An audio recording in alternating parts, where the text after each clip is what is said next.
Welcome to this live stream and a promotion for our shows at windowsontheworld.net. Last night I put up a new show, which is what we always do on Sunday, 9:30 p.m. live every Sunday at windowsontheworld.net on the live shows page. We also have an Odyssey channel, so join us on Odyssey. We shouldn't really be here, and neither should you, but since you are, that's great. We don't use YouTube for anything really to do with our shows because we've had so many banned, but I do live streams and promos on here because I'm on a platform called StreamYard, and StreamYard actually goes out on YouTube and Facebook, and I don't use Facebook much either. So these live streams do actually go to our channel on Odyssey. We also have a Discord channel. If you go to windowsontheworld.net on the homepage, you can find our full archive, which goes back till about 15 years of stuff on there, really. And one of the reasons I'm doing this live stream is that I was actually going to give up doing these live streams, but I got some really positive feedback from people and several groups around the country who I'm helping with due to them getting involved in the usual pitfalls, which people are still getting involved in. Our show last night was called Digital Degeneration, and it was really about how to resist this digital takeover of everything. It was about really the mindset of people like Klaus Schwab, the World Economic Forum, and Yuval Harari, this technocrat from Israel, who are basically soulless drones, and their technocracy will not work. There is no way that this is actually going to work. It may work for people who are stuck in smart gulags in smart cities, wanting to be monitored 24 hours a day and want everything online, but it's not going to work for everyone. And I think the way to actually get out of this is start using paper documentation. I will explain. Our show last night went into this new government scheme pushing digital ID plans, despite, get this, despite half of the responses to its public consultation on digital identity actually opposing it. So this is what they call a global consensus. It means you've got one choice, no choice. Once again, a great example of consensus. So I'm going to give you a few details of this new digital ID rollout from the British government. And really, the whole thing is wide open to fraud, and it's wide open to going completely wrong. So there's nothing wrong with enabling that, because I don't think the future is digital anymore, because in 1,000 years' time, or whenever the next great catastrophe is, because the world has been full of catastrophes, when everything goes off, only physical things will, of course, remain. Let's get into this. Once again, yeah, a great example of consensus, a con. Basically, the government, well, we know it's not really the government, those imposing it to the government have basically said it's coming in, you've got no choice, and they put out a phony consultation, a bit like with your road closures. We've been covering those from about 2014 as well, probably earlier actually. We go back to 2008 with a website called landofthefree.co.uk, which is when I started doing all this stuff, which is why I find it quite amusing that all of these people, these middle-class yuppies, are now stopping paying their bills and being led by absolute charlatans, and they're going to lose their houses, their cars, and everything. And these people are going to help them, because years ago we tried all this stuff out and we actually found the stuff that really does work, which is why people do actually come to me. So that's great, because it's encouraging, because I was going to give this up because there's so many gatekeepers and time wasters out there, it's almost not worth it. But let's get back to this. On the 6th of April 2022, new digital identity document verification technology, IDVT, sounds like a disease, doesn't it? That enables data sharing between public bodies and businesses for the purpose of identity verification will be introduced. It's coming in a couple of days. It will be made available to UK employees, employers, landlords, and letting agents. So this is how they're going to control everything, tie everything down through this digital ID. Don't know about you, but I don't like being tied down. I'm going to have nothing to do with it, because the way out of this is to keep using paper documents. Paper documents are perfectly legal, and the whole point of this, as we'll find out in a minute, is that it's going to corporations. Corporations are there merely to make money, and the fraud and the mistakes and the havoc is going to be off the charts. So that's a good thing. It'll be made available in the UK. The introduction of this digital ID VT is part of the government's far-reaching digital ID plans, which were announced in March. The government has framed these digital ID plans in a way for UK citizens to easily and quickly prove their identity using digital methods instead of having to rely on traditional physical documents. That's what we do, rely on traditional physical documents. Yes, I would suggest, this is what I said in last night's show, which you can find at windowsontheworld.net on the live shows page, along with our full archive, by the way, because this is merely to get people away from YouTube, believe it or not. I would suggest that those who oppose this one-way ticket to tyranny to only use physical documents. The tech zombies who find it convenient are, of course, going to be saying they have nothing to hide until it's too late, of course. But it says under these digital ID plans, UK citizens will be able to create a digital identity with a trusted organisation. Oh, that's all right then, isn't it? Which can be used in person, online, and via a phone app or the website. These trusted organisations will be given a legal gateway to carry out verification checks against official data held by public bodies to help validate a person's identity.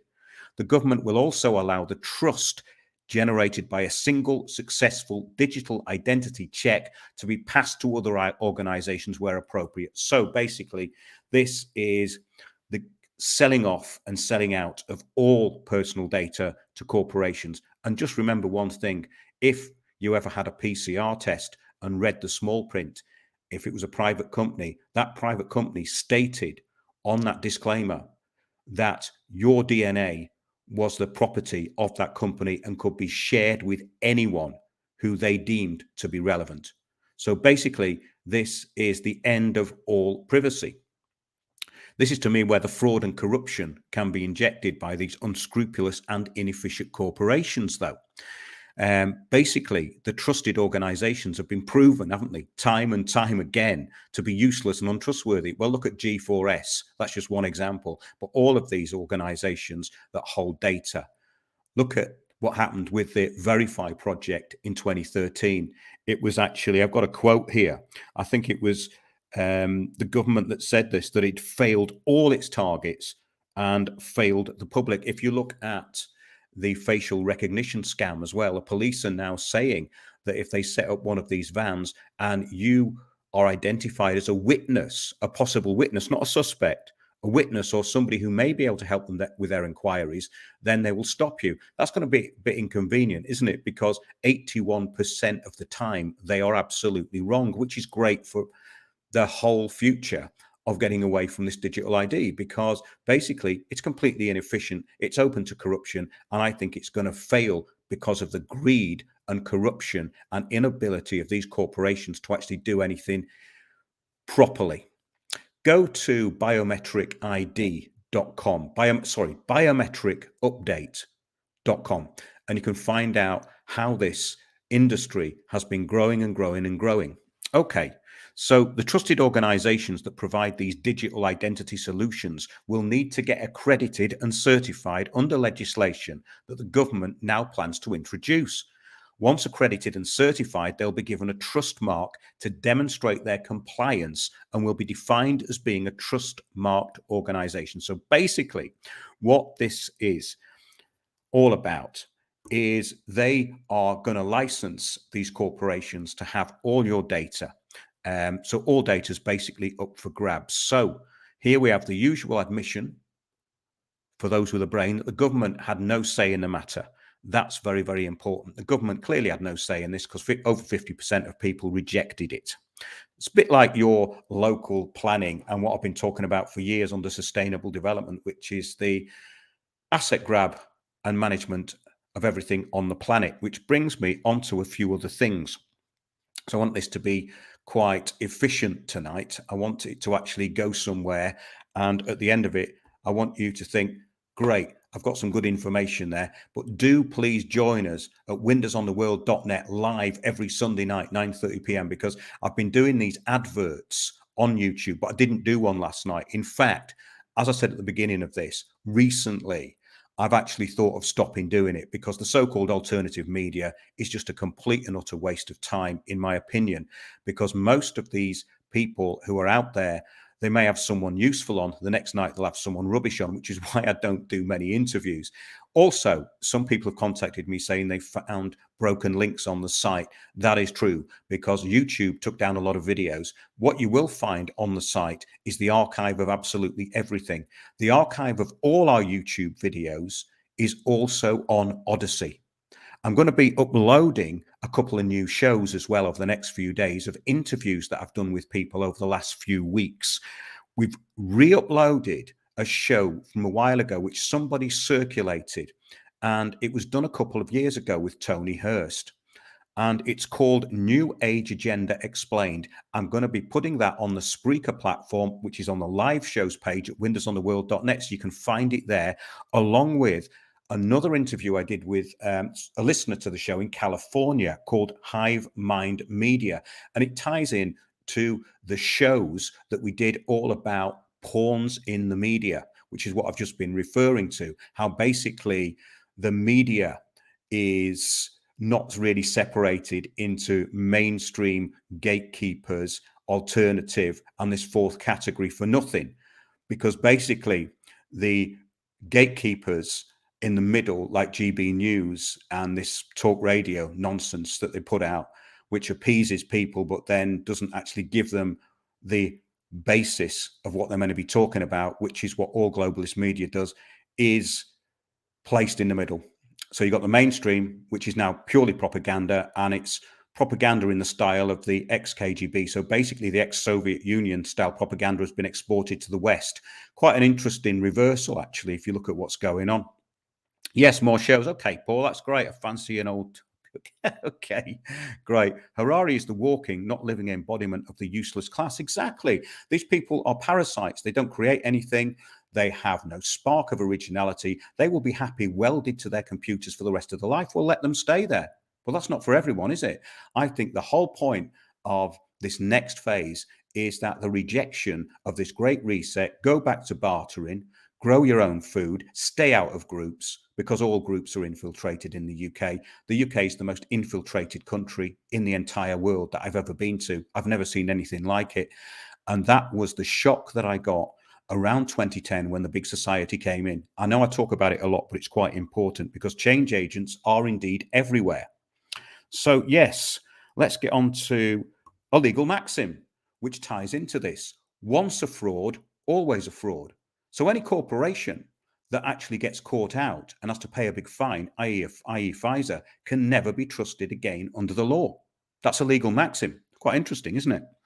Yes, so relief is not given to such as sleep on their rights, or, to be more exact, people who don't know what they're doing, as ignorance of the law is no excuse. Yes, in the UK, even the infiltrators are infiltrated. That's right. That's what I was trying to say. I mean, this all started off years ago, you know, because I noticed this with how the Occupy movement was infiltrated. If you go to windowsontheworld.net, because this is an information program, I'm not going to waste your time here. Go to windowsontheworld.net, have a look at an article called COVID Protest Social Engineers, and the links go right back to how the Soros funded groups took over these protests. Well, let's call them protests, but lobbying groups really is what they are. And then it ends up with the inevitable gluing themselves to pavements of people like Insulate Britain and these spin-offs from Extinction Rebellion, the Useful Idiots. Yeah, very good. Yeah, it's good to see people having a chat in here.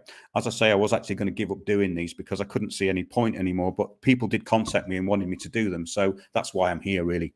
Okay, so yeah, ditch digital ID. That is great. Digital Degeneration, the show. Please have a listen to that. You might find that interesting.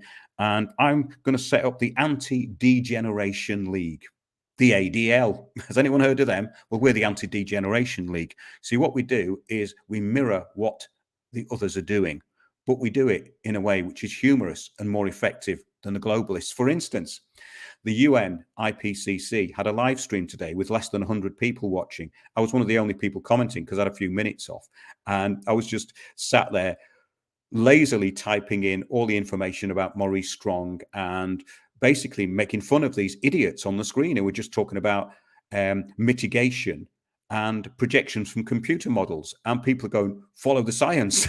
And there's no science, of course, but the climate change con is actually falling apart. It's actually falling apart. I mean, that is quite encouraging. But of course, it doesn't mean that they're going to stop doing it. It just means that your response to it has to be different. I think that's what it's about, isn't it? Yes. Yes. Okay. So let's go to latest things just uploaded onto the website. New Order of Barbarians. Take a look at that. It is something I may do another show on, and one of the most interesting audio experiences you may ever have, and I'll tell you why. It was an off-the-cuff lecture in 1969 at Pittsburgh Pediatric Society by a Dr. Richard Day, who died in 1988, a fellow who was at the talk, this off-the-cuff talk, by Dr. Richard Day, who'd worked for Planned Parenthood and the Rockefellers. Basically, this fella gave this off-the-cuff speech of how things were going to play out, and everything has come true. So the document, which is the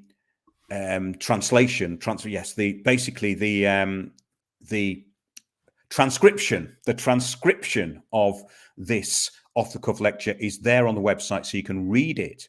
There's also a PDF describing it. There's also the new audio tapes, because the old ones were a bit mushy. So they've been cleaned up and mastered. It's all in an article called New Order of Barbarians. It will blow your mind if you've never heard that before. Many of you probably have, but all the information is in there. Another one I'd like to recommend, and I have recommended it before, is The Man Who Saw the Future. Go to windowsontheworld.net, put that in the search at the top. It's in the articles section, and there's one called Latest Shows on the front page. There's an articles section, and there's one called Latest Shows. Now, the latest shows isn't all the latest shows, which are the Sunday shows. It's a compilation area for shows which are often put together into articles, so that you can listen to several shows and you get a transcript and articles all linked together. It's just a way of kind of collectivizing the information into one place. So when you first go to the website, you may find it that bit slightly confusing, but you'll soon get used to it, because everything is very clearly laid out as to exactly where it is on the site. And people are still getting in touch with me saying that they're finding stuff on there which is really helping them. There are several groups in the UK at the moment who are doing really interesting stuff, and this is a lifelong learning project which I put out to the public. It's not anything to do with any truther community and all the rest of these people. I don't have anything to do with them anymore for the reasons that I've given in the shows, because I consider what we do to be in a fourth category, which is information. A lot of people out there don't want information, they want infotainment. I don't like infotainment. I like information. So I've always just put out the pure information. And what is gratifying is that people do get a lot out of it. As I say, otherwise I'd have stopped doing it by now.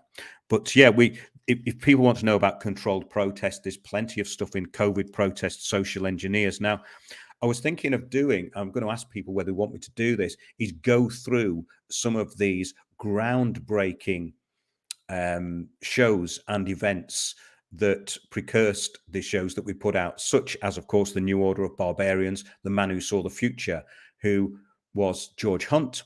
George Hunt died in 2013, and he had a website called thebigbadbank.com.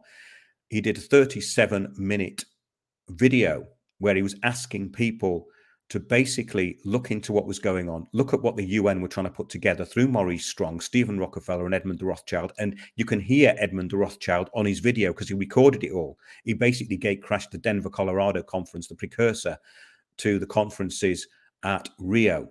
And you have to know this stuff, because once you know this stuff, you can take apart anybody, any of these climatards and people in arrested development. You can take them apart with this information. Problem is, of course, that it will go over their heads. They'll look at you a bit like a goldfish, and then they'll go back to their hopium. But that doesn't really matter, because it means you've got an argument. And an argument is not just shouting at somebody. An argument is having a legal banter where the best side wins. Thank you for this, Mark. Well, that's great. I mean, I don't want to be wasting anyone's time on here. I'm very conscious of that. I'm never going to come on and go, oh, just waiting for a few more to come on. Just waiting for a few more to come on. Yeah, we're going to do council tax today. Tomorrow it's flat earth. Have you seen these bug-eyed cretins on Facebook? Have you seen them? We are definitely not like that.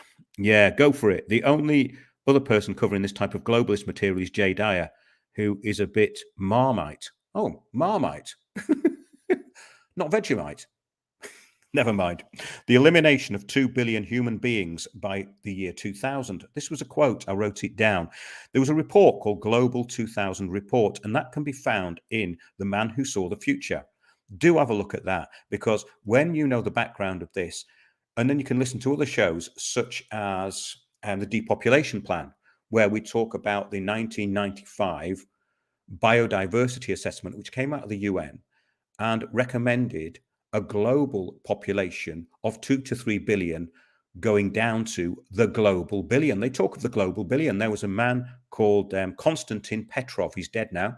He had some kind of political party in Russia. Oh, Russia. Oh, we can't say that, can we? Have you noticed? Hey, have you noticed all of these virtue signalers on social media?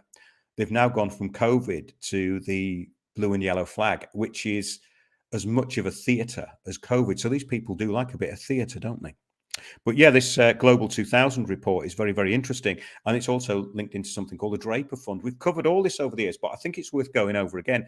And do have a look at that New Age Agenda Explained, which I'm probably make live on the Spreaker platform tomorrow, because it's a 2-hour show. And there's some questions at the end, but it takes you through the whole history of how the New Age came through the United Nations. So the New Age cult is a product, in a way, of the United Nations, because Alice Bailey of the Lucis Trust, formerly the Lucifer Trust, who have status at the UN. In fact, Alice Bailey, Lucis Trust, the Lucifer Trust, have seats at the UN, and they often open UN meetings with their great invocation where they bring in the light. And the UN meditation room, have a look at it. It's got an altar. Why would you have an altar in a meditation room? Basically, because Gaia religion is a copy of previous pagan cults, and they've incorporated them all into a globalist religion, which incorporates the elements that Westerners can handle of belief systems such as Hinduism, but it's Hinduism for Westerners. It's not Hinduism for Hindus. Big difference there. The Hinduism for Westerners is middle-aged women calling themselves Kali, not knowing that it's a demon who demands blood and has the skulls of 12 demons around her neck. And if you go to countries such as Nepal and India, I've been there quite a few times actually, to Kali temples, you will see them slaughtering goats and chickens all day long. It would give these vegans a heart attack, and they still call themselves Kali. Laughable, really, isn't it? Never mind, though. That is a very good show, and the reason I re-uploaded it is because the information's great, and we have had a lot of stuff taken down off YouTube, so please do subscribe to us on Odyssey. The links are on the homepage at windowsontheworld.net. They're even trying to cancel letters of the alphabet now. Yes.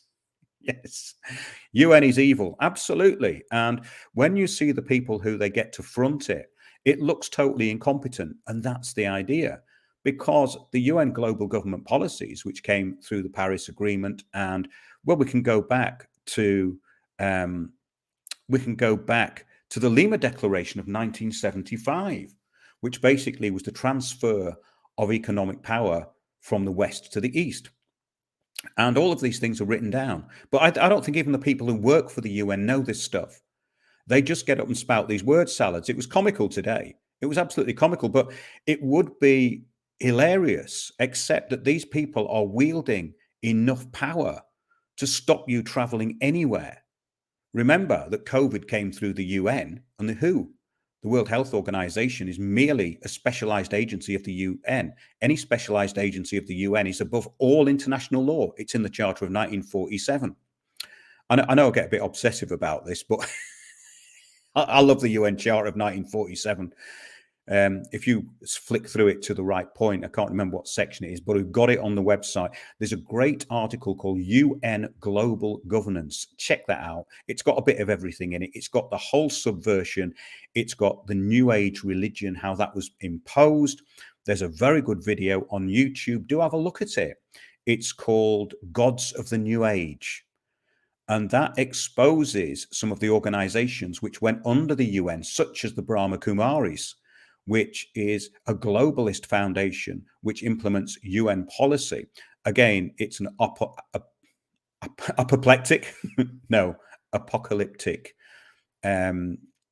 scenario, which they actually envisage. They want everyone to die and get off the earth, basically. I'm paraphrasing there. I might do a show on them, actually, because I did some investigation into them years ago, and one of their victims actually got in touch with me, someone who'd been in this cult. And cults are always the same. They gaslight you, they lie, and anything outside the accepted narrative is, of course, evil. Oh, it sounds a bit like what's happening with global consensus or nationwide consensus in the UK. Did not reverse inverse Bailey's work. Not really. Alice Bailey was a narcissist. If you read what she said, she felt that she had been chosen specifically to lead the world into a one world government. If you read what she said, she was a follower on from Blavatsky. And then you had Annie Besant as well. If you go into that article, I did loads of research into it. So it's a good listen, actually. New Age Agenda Explained, and it's done in the form of conversation with Tony Hurst, and we put that out. I think it was the 8th live show that we'd ever done. It would be a great show if Mark and Thomas Sheridan had a long discussion. I don't mind long discussions if they're productive and people enjoy them, because I do actually like it when you get into talking to someone who is interesting. That's why I do such a lot of stuff with Jerry Marzinski, because I think that the stuff that Jerry puts out is so cutting edge. I couldn't believe that I was able to get in touch with him years ago, and we had parallel experiences. His experiences were institutions, mine were very close up, and helped enormously. And yeah, do join us on the Discord channel if you want. It's really not something I go into all the time, but it's a good place to stay in touch. And there's people in there who form little groups. It's quite useful for that. Hi, Mark. Yes, hi. You should look into a book, The Game of Saturn by Peter Mark Adams. Okay, I'll do that. Yeah, I did a show or several shows about the cult of Saturn. This idea that Saturn was much closer in the night sky thousands of years ago. It can't be proven, of course, but it's very, very likely when you look at these ancient symbols of depiction of, wait a minute, it's Mars, Venus, and Saturn in conjunction. It's really interesting. It makes like an eye in the sky. Yeah, agreed. Thomas Mark will be a fantastic matchup. Okay, that's good to know. Alderman, new handle, I think. Long time no. Oh, Aldebaran. Aldebaran. Brilliant. Yeah. Okay. Yeah, there's some great names on here. But do have a look at those articles.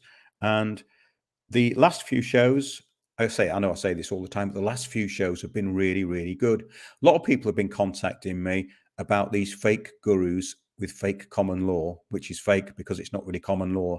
It's just basically people advising the gullible not to pay their bills without a real pretense. And there are certain things that have worked in the past with all this, by the way. But guess what? These people aren't advocating. And what they're going to do is empty your pockets. You'll get bailiffs knocking on your door every 5 minutes. You'll probably get a CCJ because the bulk centre in Northampton is now expanding. And the problem with the bulk centre is that if you get a debt collector who has an agreement with the county court, which they all pretty much do, they hold these things in private. And that is another issue which we've gone into over the years. Be very wary of that. They're not real court cases sometimes. Shock horror. So they can take your property in private.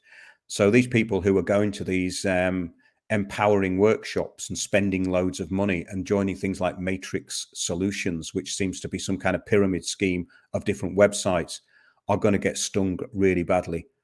Words of advice there. A lot of people don't want to take it. I mean, it's interesting because I've saved quite a lot of people money over the years, and I do it basically just to help them out. And I just say, well, if you fancy it, make a little donation to the website. You get these charlatans charging them 500 quid to spout absolute BS at them. And sometimes, guess what? The public prefer to pay 500 quid and hear a load of BS than say, okay, I'll slip you a fiver and get rid of my debt. That's basically what they're like, though, isn't it? But I think that's really been uncovered with the Ukraine thing. I worked with this DJ years ago. He used to work for Pirate Radio, and he does expat radio out in Spain. He's now gone from COVID into the yellow and blue flag. And it's absolutely comical. I was looking at this thread today, and it was on Facebook, and he's convinced that Putin's a madman that wants to take over the world. Now, why someone of 76 years of age would actually think that that was a good idea, or even think that Putin would think that was a good idea, is beyond me. But what was really funny was somebody put in, "Hey, Roger, it's not quite as simple as that, you know." And they posted a Wikipedia page entry of the Azov Battalion, describing it for what it is, a neo-Nazi bunch of thugs, really, but they were a bit more polite about it. Okay, so in response to this, he goes, "Oh, Paul, that's just Russian propaganda." So now, in the eyes of these conspiratards, Putin owns Wikipedia. Fantastic, isn't it? It is funny, though, but not funny if you are in the same room as these people when everything goes wrong. Yeah, amazing. Make a few comments, but no laptop and forgot my password on Odyssey. Seems I've not written it down, says Mick. Well, I suppose you can get another password. I had to change my password the other day. Putin psychosis. Yeah, that's right. I know it's funny though, isn't it? I mean, it is absolutely hilarious in some ways, but absolutely terrifying in others, because what if you were actually invited out one night and all these people were there? You know, what would happen? I think a lot of people I know, I don't know about you, they've got into this idea now of just getting rid of them and telling them all to F off, you know, because I think you'd come to that conclusion. In fact, I've been talking to a few people lately, especially musicians, and some musicians out there, they're working with these absolute conspiratards and people who believe everything from COVID to, you know, Ukraine. They're buying everything that the BBC is telling them, and they're just saying, I can't work with them anymore. There is a line in the sand, and that line in the sand means that basically there's two roads, you know, there's the left fork and the right fork. We're going on the right one, they're going on the left one. Let them go, because if they've injected themselves to that degree and they've brainwashed themselves, there's nothing you can do now. This is what I get about these people going, I want to wake people up, like a friend of mine was saying the other day, said, oh, I'm just trying to save them. I said, it's too late. If they've been injected, they've made the decision, haven't they? They paid the money and taken the choice, really. Have you been hoarding food? Actually, no, I haven't, you know, because where I live, I can't really hoard food at the moment. I've been a bit transient over the past year, and I haven't actually emigrated anywhere. I've just been traveling, and people think, oh, we must have loads of money. No, in fact, it's really cheap to leave the country and just move around to different countries. You can live so cheaply. You can live really, really cheaply in other countries. It's astonishing. You'd be absolutely amazed, and you can just keep moving about. And I've been sort of looking for different places that I like, really, and scenery. I love scenery, nature. I'm trying to get away from everything digital as much as I can. So I've been looking for places with good scenery, and I'm hoping to be reunited with my camper van soon. But yeah, you can actually live really cheaply by just moving around. People don't get this. They think it's expensive to travel for some reason. It's not. It's actually, it's much cheaper than living in the UK. So have a think about that if you are under pressure, especially financially, because you can just leave for months on end. And don't worry, the bills will still be there when you get back. No, I haven't been hoarding food actually, but I know people who are pickling stuff. I don't really like pickled stuff, but they've been preserving stuff, you know, and some of my friends are doing it. But yeah, I haven't really got into it myself yet. But I want to. I do want to. Sherlock Holmes, need income. Yeah, well, everyone does at the moment, I suppose, don't they? What about the vaccine mandates in other countries? Have a look at it on their country's government website. Whatever country you want to go to, you'll find that it always just says PCR test. Some people have got a thing about PCR tests. I know that the PCR thing is absolute fraudulent. It's just a rip-off. The companies who are doing it know it's a rip-off, and there are ways around everything. That's all I'd say on here. There's ways around everything. Will you ever come back to the UK? Well, actually, I'll have to at some point, because half my stuff's there. I've got stuff in storage there, but I don't know. I kind of always loved traveling. I think because I spent 25 years on the road in a van, really. And I was doing sort of gigs. I never wanted to be a pop star or anything like that, but I enjoyed doing gigs. I enjoyed doing the live thing, because basically when you do a live gig in front of people who could be potentially hostile and very drunk, there's only two ways it can go. and some of the things that used to happen on those gigs were hilarious. I still laugh at it now, but it's a different world. I mean, so I do like traveling. I'm not a person who needs a home, really. Especially now, I think that I've become a bit rootless because of what's happened. And knowing this stuff, you don't really have roots anymore in some ways, because a lot of the people and places that you were at don't hold any relevance. I don't know about you, but London doesn't mean anything to me anymore. I used to quite like London. I mean, I lived there in the 80s and in the 90s. It was great. Very exciting, actually, because you never knew what was going to happen next. I never had a 9-to-5 job. I was just doing my gigs and that sort of thing. I'm waffling on here, but I suppose people kind of enjoy it maybe. But I've found that London just became a corporate gulag, a terrible place now, really, and bad atmosphere, very bad atmosphere, depressing, no joy at all, you know. And I think people staring at their phones all the time doesn't really help. All my friends are normies. I'm 24. How do I wake them up? Well, just find new friends. Just find new friends. You've got to let them go. This is what I'm saying. Can't hang on to them anymore. You know, just let go, because that's what I've done. I look at the people on Facebook who were my friends. They're not my friends anymore. All they do is post pictures of themselves with someone famous or post their dinner on there, and they don't respond to anything that you post. They're not interested in it. The people on Facebook are interested in themselves. They're just narcissists. It's a complete and utter waste of time and space. What I find Facebook useful for is actually to pick up mainstream media articles, funnily enough. And I subscribe to all these terrible publications like the UK Independent, just to follow the propaganda route, which is coming out of MI5 and British intelligence.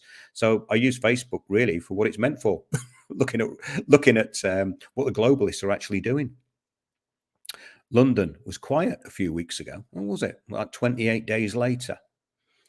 Yeah, Constance Cumby's Hidden Dangers of the Rainbow. That is very good. Look up Constance Cumby. She was a lawyer, and she wrote a book called Hidden Dangers of the Rainbow, which came out in response to Marilyn Ferguson's book. Oh, God, I've just gone blank now. I've been rabbiting on too much. Marilyn Ferguson, The Aquarian Conspiracy, which was a precursor to James Redfield's book, The Celestine Prophecy. It was a bit like that. It was about all these people waking up together and finding out that they were all part of this cult. And it was described as a cult. And the New Age is a cult. It's a death cult, actually. But the people in it are so busy navel gazing, calling themselves Kali and Shiva, that they don't know that. Just let go of normie friends. That'd be a good song title, wouldn't it? Just let go of normie friends.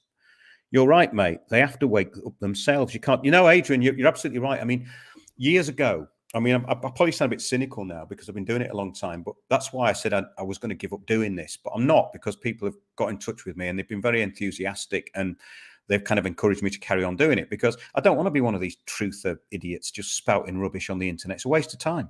Aquarian Conspiracy, absolutely right, freaking American. You're absolutely correct. The Aquarian Conspiracy. It's a really good and interesting read because it gives you an insight into where this stuff came from. And the problem is that the New Age, between the New Age and this fake common law stuff, it's dumbed down most of these people. And the arrogance, they're so arrogant about it, aren't they? They think they know it all. You'll give them the solution and they'll go, oh, yeah. Then they'll go and attend one of these workshops and pay some waffling cretin 75 quid, you know, and get their doors kicked in.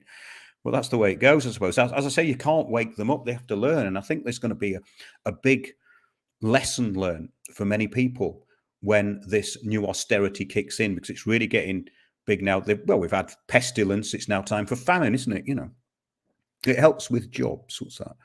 The British are more awake than most Asian people, to be fair. I'm not sure about that. I think it depends which part of Asia you go to. And also, there's a different attitude. Yeah, I mean, there can be hive-mindedness in certain countries. That's definitely right. But I think it depends really who you mix with, because we all have these kind of ideas of what things. I mean, I've got a very small circle of friends in the country that I'm in at the moment, but they're great. And because they've been through communism in the past, they understand propaganda. So you can just joke about it with them, which is great, you know. How many Masons are in the chat? I wouldn't know. Well, I don't think there'd be any Freemasons in, you know, that there's nothing in it for them. They won't be in it if there's nothing in it for them. And they probably wouldn't understand it anyway. Have you ever spoken to, we went to the City of London when I was filming the Heretics of London, the Smithfield Martyrs, which is actually, I promise, nearly done for the people who've supporting it and want to see it. It is good, though. It's had so much information to be put in, and really, because of all the other commitments I've had, it's had to sort of, you know, some weeks I don't get much done on it, but yes.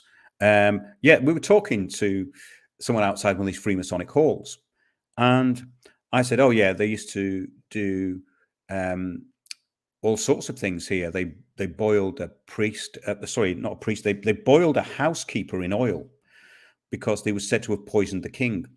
And this was about in 1400, I think. Look it up. It's in Smithfield. And I said, over there, that's where the stake was. They found the stake in 1837. This Freemason turned around and goes, "No, they didn't burn anyone at the stake here. It was up the road. It wasn't here." It's just incredible, right? But yeah, there's nothing more boring than them. They are pretty dull. Also, I don't think they have as much power as anymore. The Grand Orient Lodge and these esoteric lodges, I think, they are much more influential and much more interesting. We did a show called A Cult that rule the world, ? Take a look at that. You'll find it really interesting. If you're into looking into this stuff, it's about theurgical Freemasonry, which is Freemasonry basically based on black magic. And it's incredible. We've done several shows on it. But if you look up the Ellis Cohen, Eluscoen, the elected priesthood, that is, the Ellis Cohen, you'll find out that they are the theurgical branch of Freemasonry. And they're quite popular in Europe and Haiti. They've got a lodge in Haiti as well. Hi, Mark. Have you heard from Kieran Boyle? Yes, I have, actually. Kieran's fine. And we were meant to be doing a show with Dee Wall. But because Dee has some legal issues going on and some problems, she wanted to wait a while before we did the interview because Kieran said, "I'll get Dee on." So that's why I haven't spoken to Kieran for a while. So it's a shame your wonderful and important content attracts such a lot of weirdos. Well, it depends, I suppose, what you define as weirdos, you know, because I don't think it does. And I'll tell you why. Because when I look at the conspiratard truthers, the fake alternative media out there, they do attract a bunch of idiots. There's no doubt about it, because they have idiots on. They have idiots who give bad advice on their shows. They have idiots who give out misinformation on their shows. So they do attract idiots. I don't think we do.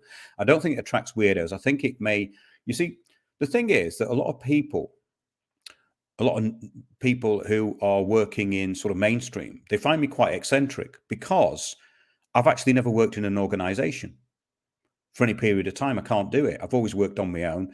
And when you work on your own, you get to do things a certain way. And also you have a bit more joy about you, I've found. So a lot of people don't like my enthusiasm. So I try to tone that down quite a lot. Hello, Grace. Proud weirdo here. Yeah, well, weird is good though, isn't it? Look up the definition of weird. I think weird is good. Weird is good. Wired, weird. It's actually a really good word. Weird. There was a band called, what were they called? Years ago. And there was a fella in it. He was called Bob Weird or something. I can't remember that. They were great, actually. They're very eccentric. You know, remember the days when you had eccentric bands, you know, that had come on and do concepts on stage, you know, and dress up, only for fun, of course, you know. Trolls at Mark. I'm a weirdo, Mark. Are you? How do we watch the cut? Mark, do you watch? No. Corbett Report. I find him good as a researcher, but I find it too boring. I can't watch him. It's not nothing personal. I don't dislike him or anything. I've listened to some of his stuff, but I can't really get into just the flat information. And also, I think he leaves out a lot of stuff. You know, unfortunately, it's kind of okay. It's okay in an academic way, and some of his stuff is useful. But it's only useful if you're going to use it to join the dots of something even bigger, I find. Yeah, great stuff. Half man, half biscuit. Oh, you remember them? Half man, half biscuit. Yeah. I suppose it was like a joke on the Minotaur, wasn't it? You know, like half man, half horse or something like that. Half man, half Saul bollocks. I would agree. He does not get into the... Yeah, I don't know, it's about getting into the esoteric. I think it's actually joining the dots a bit, you know. I mean, I know he's got a big audience. And also, I'm always a bit suspect of people who have a very big audience, especially who don't get taken off platforms, you know. So I find some of his information useful, yes. But I find that I've learned more from people in the past than that particular show. So it's, yes, not for me. Have you seen the video of our superior British weapons against the Russian tank, the one where the dud javelin bounces off? No, I haven't actually, but do send it to me. Do send it to me. That would be great. Yeah. Corbett Report can plant the seed for normies. Yes, exactly. Because he looks like someone who works in an office. He wears a tie and he's not a weirdo like us, is he? Yeah, so I suppose you're right there. I have to go to bed. All right then. Good night, Rob. Good night from everybody. Yeah. Yeah, Man in a Suitcase. Oh, that was good, wasn't it? I can't remember if it was any good or not, really. I think The Prisoner was the best one, wasn't it? 53. Have you ever been to Port Merion, anybody? It's very, very interesting place. David Icon come dancing. Wasn't that just Richie Allen having a joke? The word weird is from the Anglo-Saxon weird. That's it, meaning fate or destiny. Thank you very much, Dale. Fate or destiny. Yeah, great, isn't it? I like that. Yeah, fantastic stuff. Do have a look through the back catalogue, though, please, because you will find some extraordinary stuff there. Because I look at it and I think, I can't even remember putting that much effort into it all, because it's been going on for so many years. And when you do things a couple of times a week, you build up a bit of a catalogue. Thanks, Mark. These wee chats are a nice extra. Oh, that's great. I'm glad you like them, because I get a bit enthusiastic when I'm doing it, because I obviously don't want it to come across as boring, that I don't want to be here, because I do want to be here. It's just that I wanted to know that people wanted me to do them. Otherwise, I wouldn't bother, because I really don't like wasting time. We haven't got time to waste, have we? But I think the shows are very useful, because they can take you into areas where you can join even further dots. And that's really what it's about. It's almost, I don't like using the word holistic, but I think holistic is maybe the right word, because it kind of makes you think out of the linear box. And I think that's the problem some people have with maybe our shows, in that people who can think outside the box do like it straight away, usually, but people who can't find it rather confusing, and it fragments their minds a bit, because they need the repetition of maybe watching it for a few weeks or something. And I find a lot of people, especially now, they just want a quick fix of something, and they don't want to go into any depth, which is no good at all. Because what I like about the shows that I put out, if anything, is that I can go back and listen to them and learn from them, because obviously I can't take in everything that I've put out. You can't do that. I can't retain it all in my head. But what the shows do is they trigger the memories. So then everything comes back. It's a bit like doing a talk when you have a crib sheet. And I used to do that with my talks. I just used to have little sections that I'd put in, and then I just get up and talk. So in other words, it would be like, I do quite a lot of preparation for it, but then I would just wing it. And I think that comes from the background of music as well. Of like, sometimes I was doing gigs years ago, and we'd be in a dressing room somewhere, and I'd say to the guitarist or people in the band, say, "What we're going to do tonight?" And they go, "Whatever you want," which left it wide open. It puts you into a bit of a panic at the last minute, which is great, because it gives you that bit of edge, before you go on. Yeah, good books. Oh, yeah, go to the free books page at windowsontheworld.net. Actually, I'm going to upload one that I've been reading called Pawns in the Game, but I think you can download that anyway. Have a look at that. Guy William Carr, Pawns in the Game, talks about the world revolutionary movement, how the so-called Illuminati took over, really through banking, of course, and it gives a really good timeline as to what's happened up till now. There was a great book by Lady Queenborough as well. Look at that one. She was into esoteric stuff. Lady Queenborough. She gets dismissed as a conspiracy theorist on Wikipedia, so that's a good thing. But the other thing she wrote was a cookbook, so it's brilliant. So she wrote this cookbook, and then she went into all these esoteric Freemasonic kind of ritual stuff and all this religion. It's quite interesting what she did. Pawns in the Game. Yes, Dr. Richard Day and George Hunt vids are required. They are required viewing. Yes. Sandy, well, I think she's probably still doing her own thing. I don't see Piers Corbyn much now either. I did actually speak to him. People actually say, "Have you fallen out with Piers Corbyn?" Well, of course I haven't fallen out with Piers. I mean, Piers is kind of the eternal student with a megaphone. I don't think he's the reason. The reason I didn't fall out with him. I just got well, I won't go into it, but he can be a bit entitled, but he's he does make me laugh anyway, especially when he does fire eating for no apparent reason. Has anyone here seen the moon rolling every night? Just watch it through the night. You will see it from wax to wane in one night. Mary, that's really interesting, because the moon is really anomalous. There's certain things that really don't add up about it. There's a book called Who Built the Moon, which I think David Icke kind of got a lot of his stuff from. about the moon. It's called Who Built the Moon. In fact, it's on the free books page at winnersontheworld.net. I just remembered. It's quite interesting because it goes into all of the measurements of where it is, how it fits over the sun with the eclipse and everything else, and how we see it. It's almost like it's there for us to perceive, which is really, really interesting. And it's lots of things don't add up. They don't add up. This is why these technocrats haven't got a clue, because their digital slavery and entrainment is totally anti-weird. It's anti-weird, isn't it? Never quite sure of Corbyn. Like, oh, well, you know, I think that, you see, the thing is that I take this very, very seriously, even though I'm having a bit of a joke at the moment. And I don't like it when people don't cut the mustard. And that's the only problem I have, you know. But at the end of the day, you know, these people aren't infiltrators or, you know, that's ridiculous. But there are infiltrators, but they're never usually the infiltrators who are actually in groups are usually the people who the group are trusting, which is the big problem. Why are NASA not talking about it? I don't know. Why don't you ask NASA? They don't talk about much, really, do they? You know, I mean, since the moon landings, what's happened? Oh, yeah, the space station. That's not real, is it? That's just the theatre, isn't it? Islington. Islington. I used to live in Islington. I used to live on Wharf Road in Islington in a block of council flats by a pub called the Island Queen. That was good fun in those days. I remember that gale of 1987 when all the trees came down on Islington Green. Islington used to be quite good. I never quite liked it though, because it didn't have any magic there. It had some quite good places, but no magic, I found. And now it's just a yuppified place, really, isn't it? Sort of spreads out a lot as well.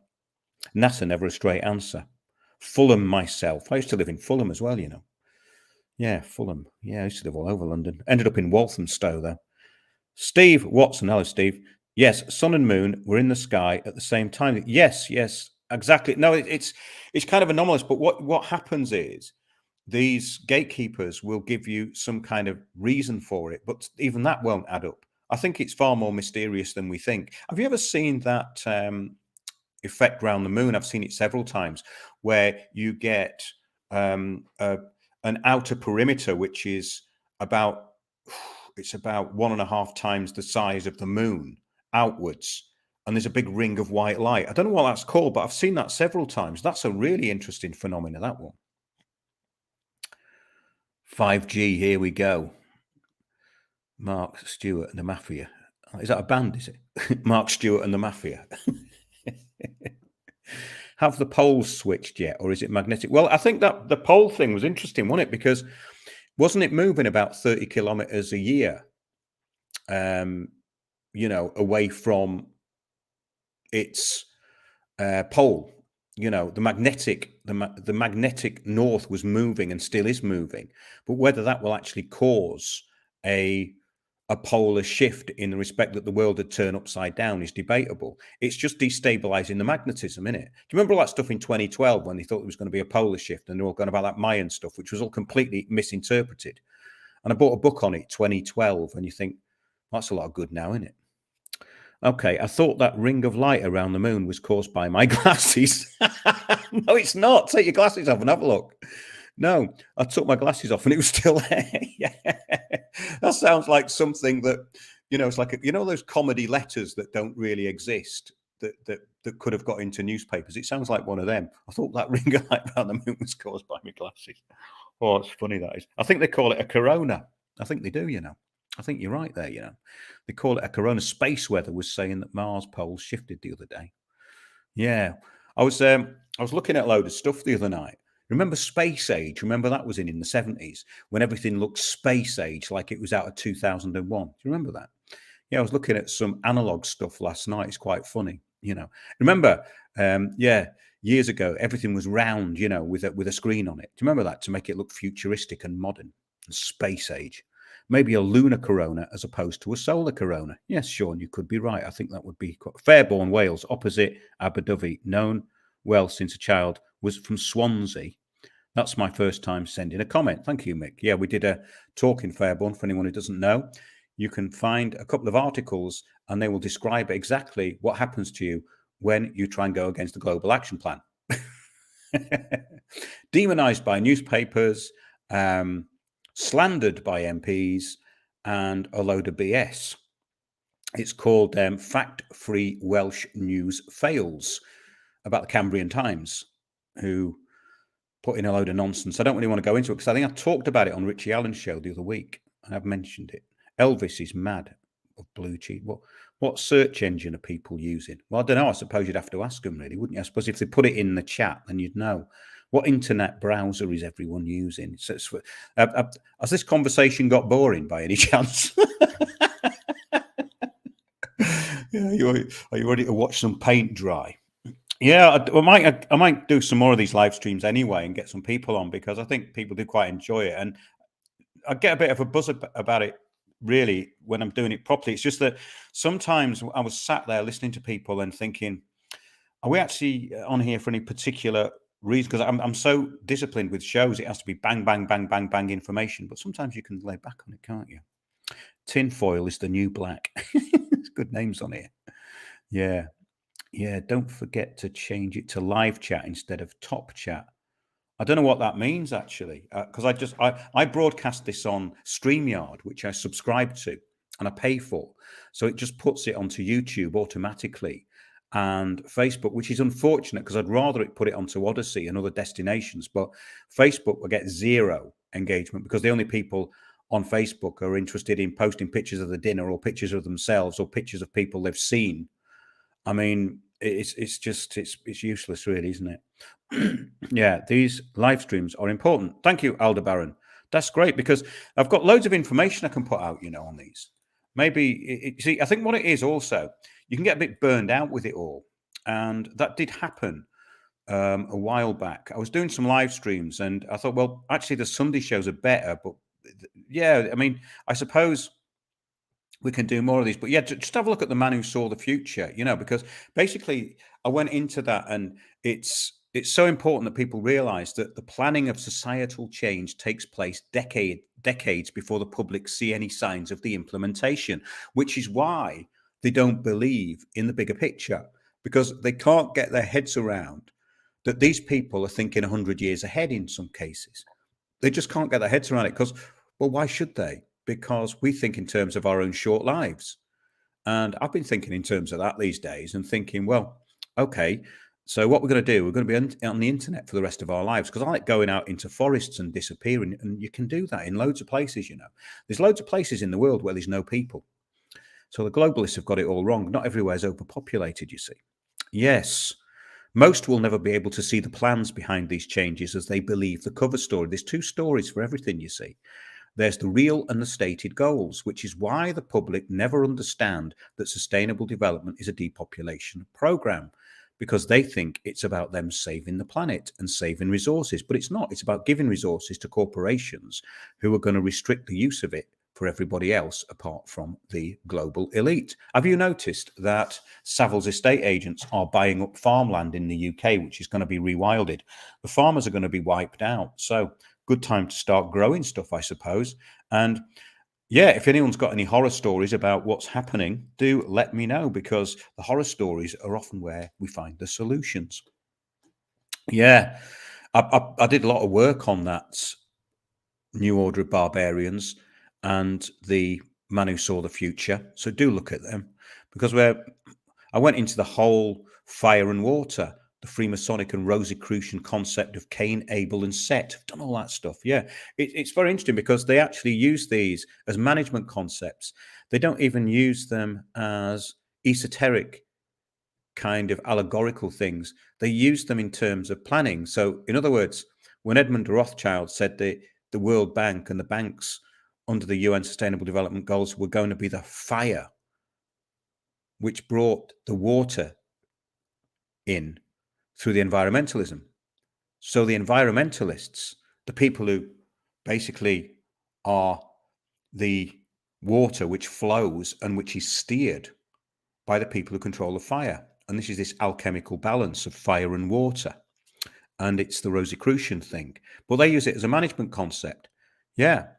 In 1987, Edmund Rothschild at the World Wilderness Congress described the banks as being the fire to bring the concept of development to the environmentalism. Now, The quote you'll hear on that is actually from, I think it's the 1992 Denver, Colorado meeting, which George Hunt attended. We're talking here about the man who saw the future, the man who really did see the future. He was horrified. And this is the sad thing, isn't it? That people will follow these obvious charlatans. They are now hooked on this Zelensky puppet, but they won't actually take any notice of people who are trying to warn them. There is something wrong. And I think that the dumbing down has got much worse. I don't know what you think about this, but I'm very concerned about that because I've become quite solitary. I think a lot of people who look into this stuff have. And I think it's a good thing. But what I have noticed is that it makes you much more aware when you're around people who are inarticulate or talking rubbish. Previously, you may have just sat there and gone, oh, I'll sit here for a bit, then I'll go. But now you just go, I'm going. I've become totally intolerant to it. And more people are, which is a good thing, I think. It's the fork in the road, isn't it?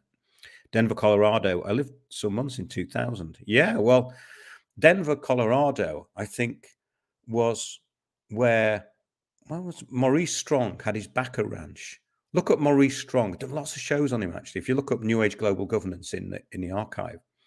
Can I get a hands up for all those who have New Age friends who think they will change the world? Well, what we could do, we could have a visioning thing, or, that's what the UN would call it, but we could call it, manifesting the new paradigm. I bet you'd get thousands on, wouldn't you? Manifesting the new paradigm. All the Carlies and Shivas, the middle-aged women and the idiots, the ones that dress up as wizards and that, they'd all be on it, wouldn't they? Yeah, surrounded by idiots.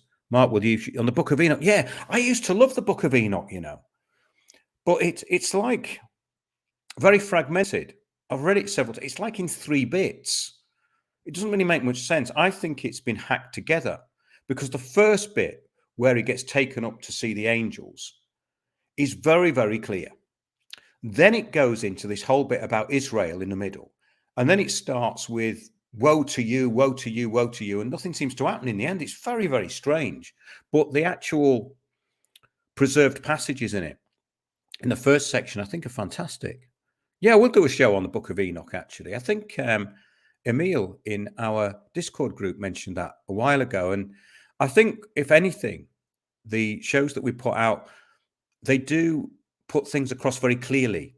Because when I used to listen to a lot of this esoteric stuff, which I was fascinated by years ago, I would find that these people rambled on and on and on, and you didn't get a clear picture of anything in the end.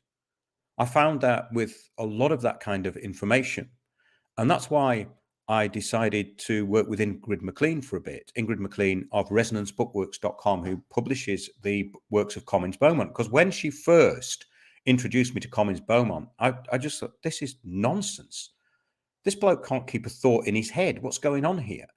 It was all over the place. I just could not get my head around it. But when we worked on a timeline of what he actually believed, it made Ingrid have to be very definite about what she was saying rather than going off onto further tangents, because she's got such a lot of knowledge. You find these people with a lot of knowledge, they can often go off interlinking things. And I tend to do it as well, because I'll go off on a tangent. But what we did with Britain's Shattered Isles, which you can find on the homepage, I think it's in the articles section. We did several shows on it. And I think we nailed the Comins Beaumont stuff very clearly as to what he was actually saying. And what he's actually saying does make sense.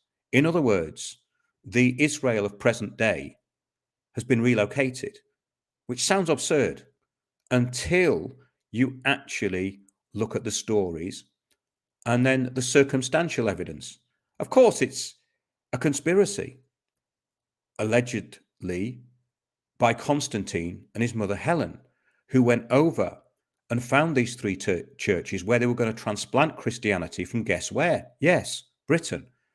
Now that sounds absolutely absurd, I know.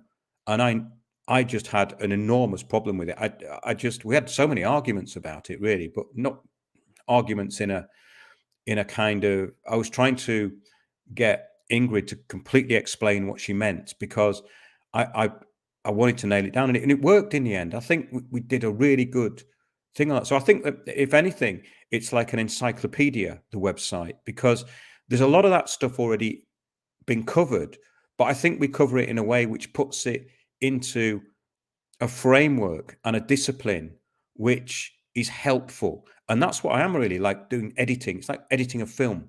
It's the editor who makes the film, actually. It's not really the director, unless the director is the editor. And that's what I found with a lot of films, that if you look at the director's cut, it's got loads of unnecessary scenes in it. But if you look at the edited version that the editors put together, it's tight, it flows. One thing goes to another, and there's no time wasted. And that's what I think I try and do with the shows. It's all about editing, really.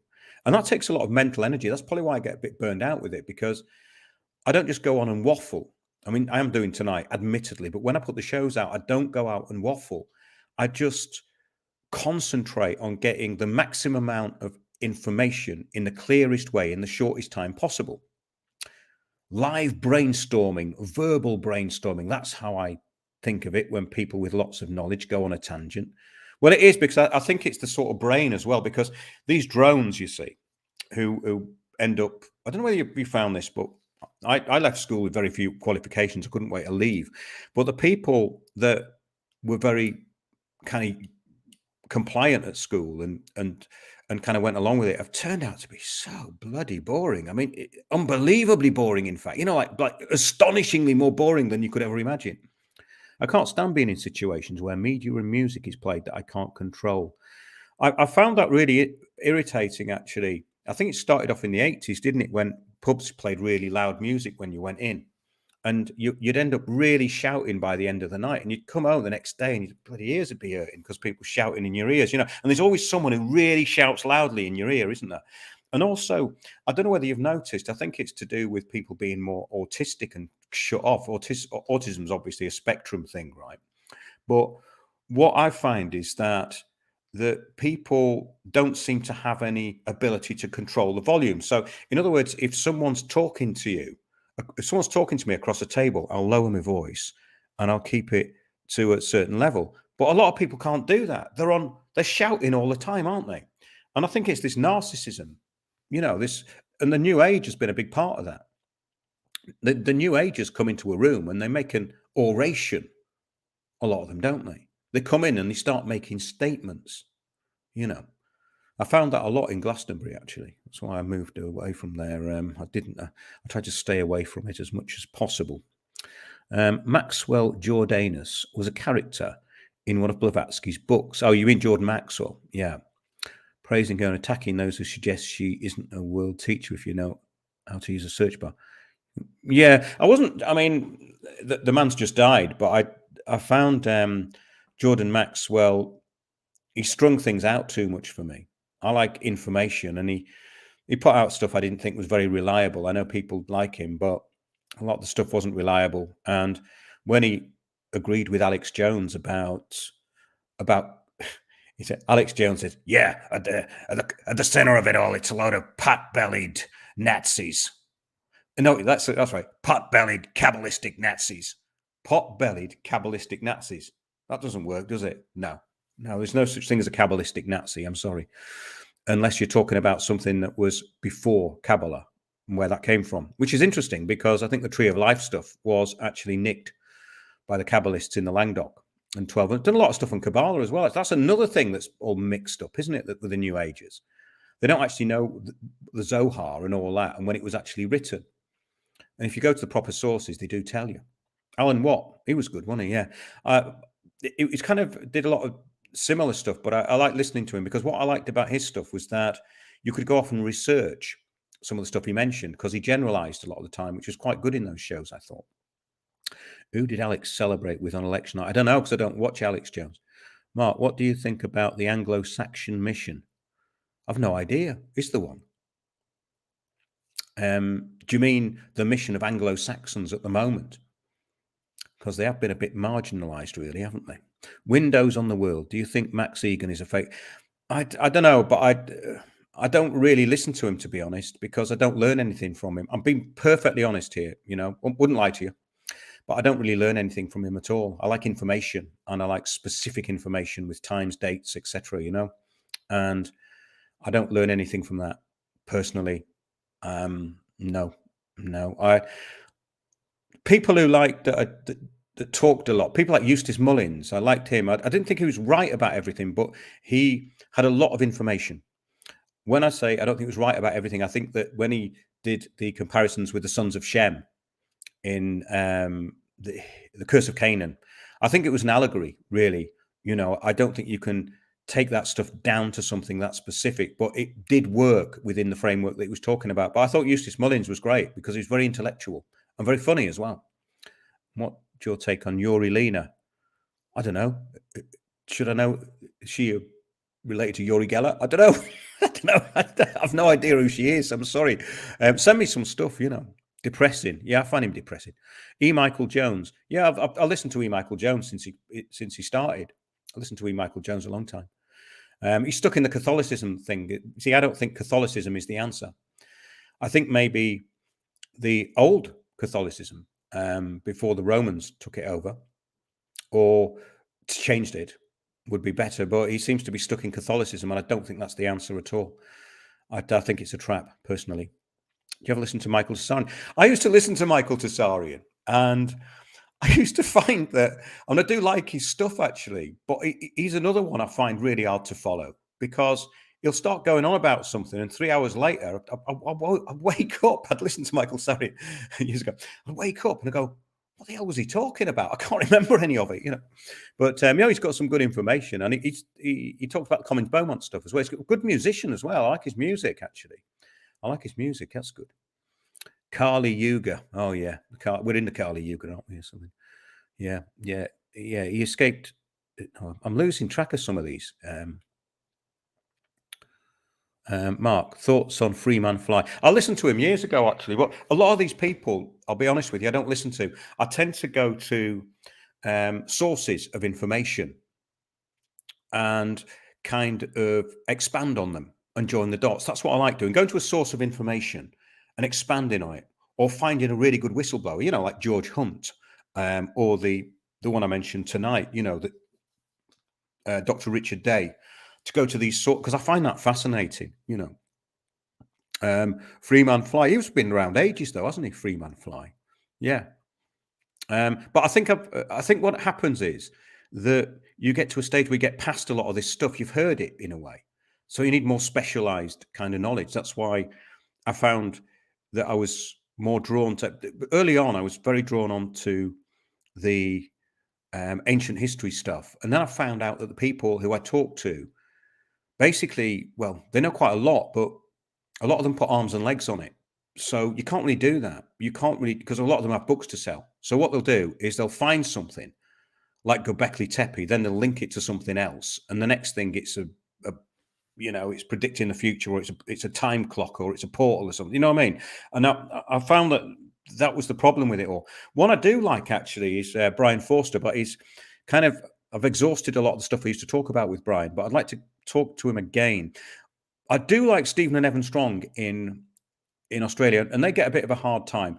They can be a little bit esoteric, but I think they're very genuine people, and that's why I like them. And I think they've had a really bad time with the press.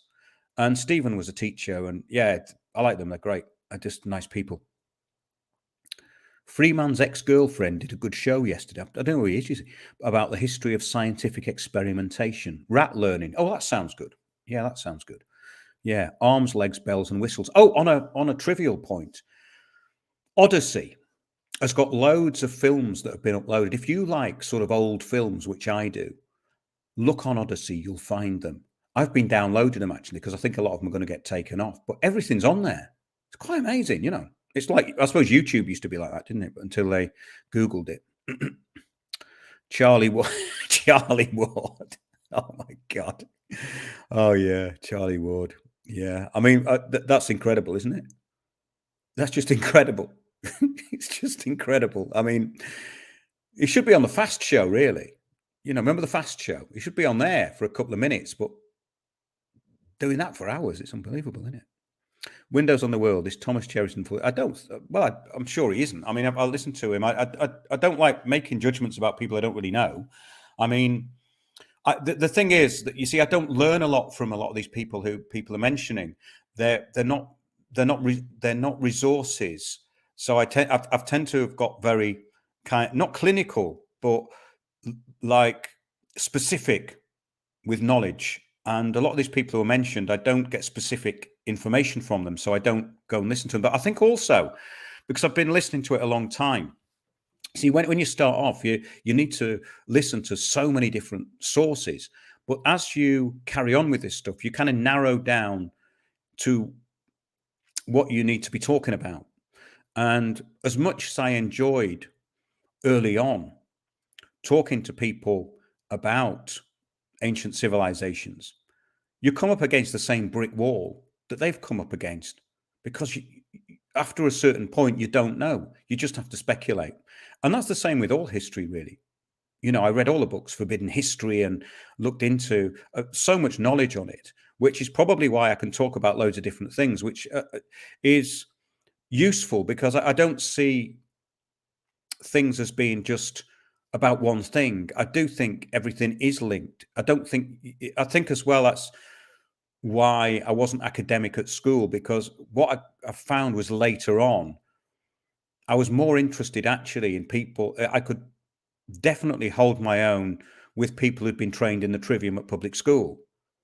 They always found me a good conversationalist. They may not have agreed with what I'd said, because often I used to, be chatting to people late at night in Soho. There's a lot of people, educated bores a lot of the time, but you could actually talk with a lot of them. But then again, academia had closed their minds to most things, and they were basically useful idiots and had a belief system which was their own tunnel vision, basically.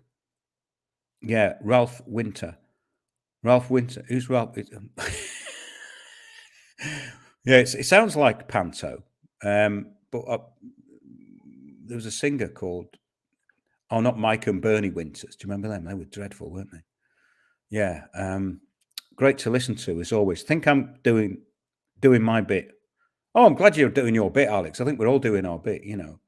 I mean, I do quite enjoy this actually, because I don't get much interaction with people when I'm doing the radio shows. So it's good to see what people put in.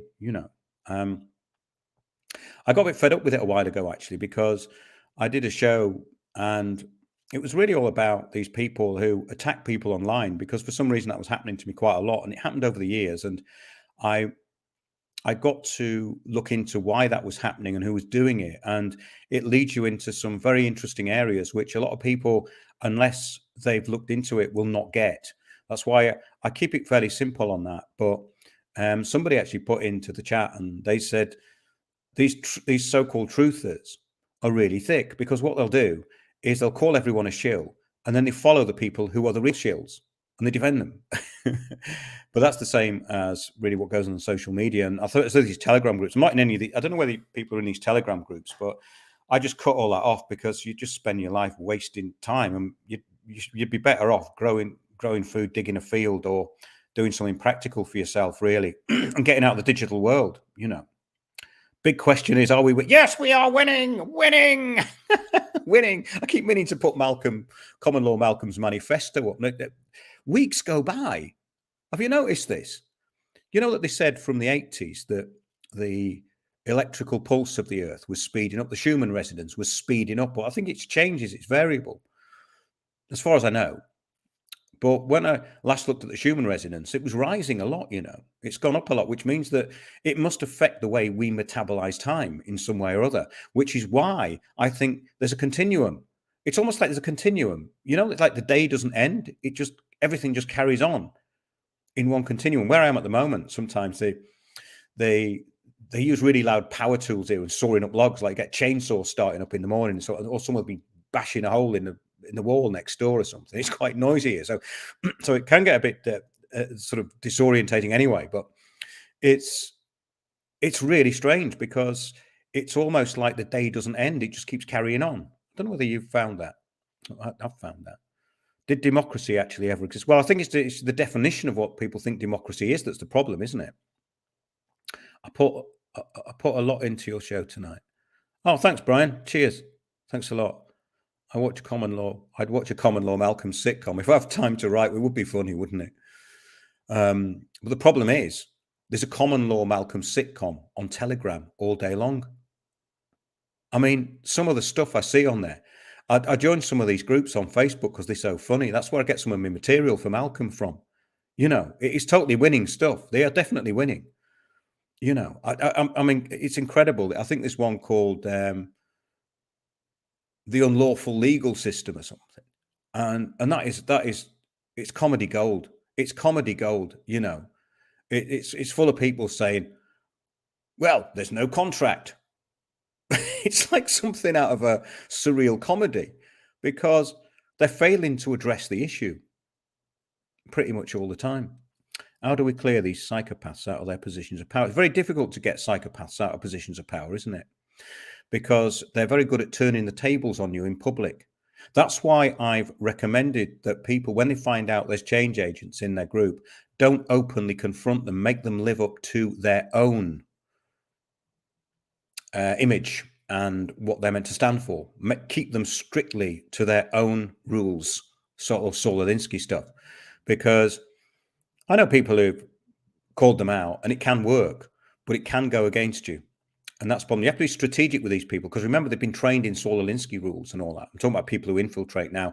And there's another really good interview I did with David Howard, who's great on the climate stuff, and Tim in South Wales. And for years, we were talking about, actually, it wasn't years, it was probably months, but it seemed a long time. And that's when I really found out about, you see, people think that common purpose is a big deal. It's not.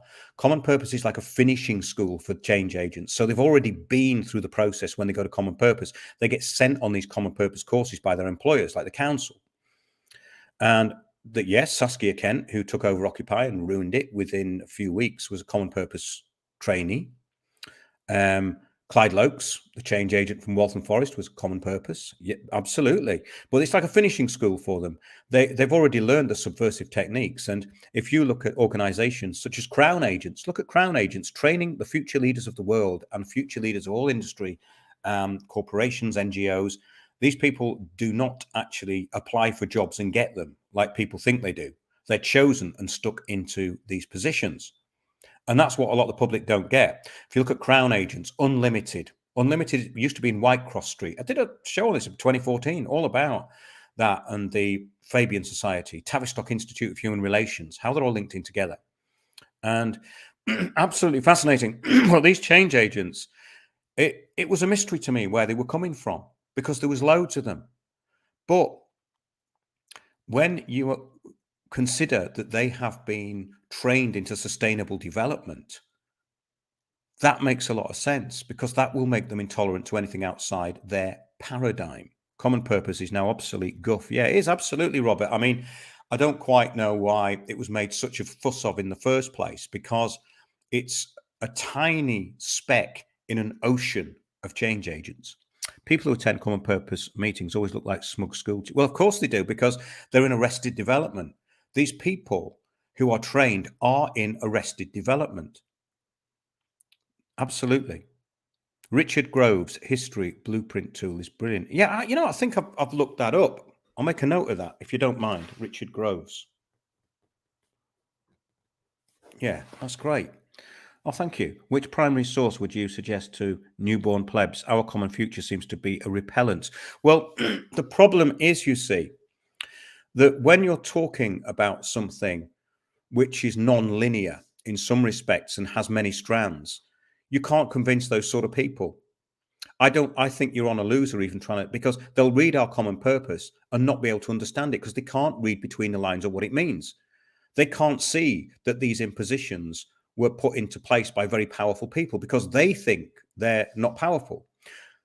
As I said many times, the globalists think big and public think really small. That's the difference. The globalists are thinking on a much bigger level. That's why you can see these idiots waffling at the UN and they just look like inept morons, which they are, of course. But because what's behind them is big, the public think that the UN is some kind of benign obsolete thing when it's actually controlling everything, but under lots of umbrella organizations, which is explained in Our Common Future. But unless people understand unstructured governance, if people think that the Conservative Party running the country, they will never understand what you're trying to say to them. So you're wasting your time. If anybody who you're trying to convince with this stuff or trying to put out the information believes that there is a right and left paradigm going on, don't waste your time. Because if they still think that now, they're not worth talking to. Yeah. I listen on Podomatic. Never read Delingpole's Watermelons, but has he ever contacted? No, he hasn't actually. Most of these people don't contact me. And what's interesting is that when my stuff is posted into these groups, the groups go silent for hours on end. No one says anything. Like you put some new age guff in there or Charlie Ward and they'll be going, oh, great. Put me in there. Nothing. Tumbleweed. It's like they don't want to comment. Or are they jealous? Do they not like it? Do they not understand it? Or is it outside their experience? Not sure. Not sure. So I would say that this show has been marginalized from the very beginning. Even when it went to the People's Voice, it was consistently attacked and taken down, not by Ike or any of these people. I'm not talking about that. I'm talking about people who came in, because that was an infiltration exercise in itself. And I was trying to warn people about these charlatans who'd come in, and some of them were harassing me online for years. Then I found out that some of the people who were libeling me had set up a company, they'd set up a website, found out exactly they were. Strange, I'd been for a drink with them, and they were the ones who were libeling me. Yeah, I suppose that's keep your enemies close. But then I called them out on it and they disappeared. I'm very suspicious of Delingpole. Well, he's a product of the mainstream. I mean, it's a bit like being halfway there, you know? It's a bit like being halfway there. Won't take that extra leap. As far as I know. So I don't find I learn anything from these people, to be honest. I don't think he knows that much. And well, that sounds really arrogant, but they don't know much. That's the problem. Blame hopium. Oh yeah, got to blame hopium. Yeah, hopium. Yeah. I saw a video, I think, on YouTube saying that UK had thousands of jobs left over about to expire. Oh, jabs. Sorry, yeah, about to expire. So they donated them to, I think, Africa. Well, they would do that. Yeah, and then they binned them. Yeah, well, Africa's used to the Bill and Melinda Gates Foundation anyway. So I think that they've had a bit of a problem with Africa. And of course, Africa was what they wanted to introduce depopulation to. I don't think they've been as successful as they think, because I think they've caught onto it over there now. Well, they would, wouldn't they? I mean, if you've got Bill and Melinda Gates going around injecting schoolgirls and making them sterile, you're going to catch on, aren't you? You know. Yes, they are more of a gauge to what the public space is ready to handle. I don't know what you're saying there, Sean. It's due. The no comments is due to inferiority complex. You focus on facts. Well, I think there is some kind of resentment. You know when you can sort of sense something. You know, I know it sounds abstract, but I think there's resentment, and that's what I found even at that TPV. Not talking about Richie or any people like that, because you know that's a totally different thing, right? I'm talking about because me and Richie get on really well now. I don't think we did at TPV because it's very pressurized, and he was very out to make his mark, you know. But now he's given everything up to do it. So, you know, you've got to take your hat off to him. And to doing a talk show 5 days a week. The reason I don't do a talk show is because you can't control the information. And however much you want to put information out, you're going to have to get people on who you're not 100% sure of. And that's one thing I just don't want to do. I mean, I'm part of this group, Doctors for COVID Ethics. They put me in on it. I've tried to talk to one particular doctor about the Global Action Plan. I spent 2 hours online talking to him on one of these things. We didn't record it. And next thing is he's getting a succession of blithering idiots on. And I wrote him a letter. I think I read it out on one of the shows. I won't go into it, but basically said, in 6 months' time, when you're exhausted and you've got nowhere, remember this. Because I was quite annoyed, actually, because it's a kind of insult, really, when you offer people information and then they just go back to, you might as well have Charlie Ward on there, you know. You might as well have Greg Hallett on talking about the King of England. It's the same thing. It's pointless. It's pointless. Bill Gates did HPV vaccines on young African girls. Yes. And there's a journalist called Christina England. And I used to have her on the show a lot. And Christina uncovered a lot of that in Chad. She actually uncovered it all because it was in not an online publication, but a real newspaper. And yes, Gates had gone in there. Some of these girls died. It was a big thing in Africa. So the Western press, of course, you won't find that. And this is the problem, trying to get it up to people who still think Bill Gates is a philanthropist, because they don't know about this stuff, because it's out of their view. They won't see it. Expose the germ theory lie. Just about to put an interview up with Sophia, who is actually a listener to the show. And if you're listening, Sophia, I'm sorry I haven't put it out yet. I got really bogged down with stuff, and I'm putting it out this week. I'm going to put our show. It was really about, yes, why the alternative media was toing and froing all over the place on the COVID narrative, which of course they were, and not doing proper research. And of course, the thing is that when people focus on one thing, they want to be putting out information on it all the time. It's like there's certain shows in America that are very good, and then it's a bit like the Health Ranger. He obviously needs to get hits. Some of his stuff's good, and then a lot of it just exaggerates. So I find these people not reliable information. You know, if they're not see, once a fraud, always a fraud. If you put something out that is no good, then it can throw everything else into doubt. And in a way, it should, because you should have some kind of editorial control. When will a movie be released? Well, I'm going to get it out soon. You know what? It's been absolutely going on far too long. I know that, but I've had so much to do in between, and I had a lot of problems with it, you know, because Windows 10 did an update about a year ago, and it wiped everything off my desktop, and I had to re-import the whole movie. So I lost the whole movie. I had a few edits of it, but some of the edited bits disappeared off the desktop. It was a nightmare. Health Ranger never gets anything right. Yeah, I found that. I mean, and he gets over enthusiastic. I think he's a salesman.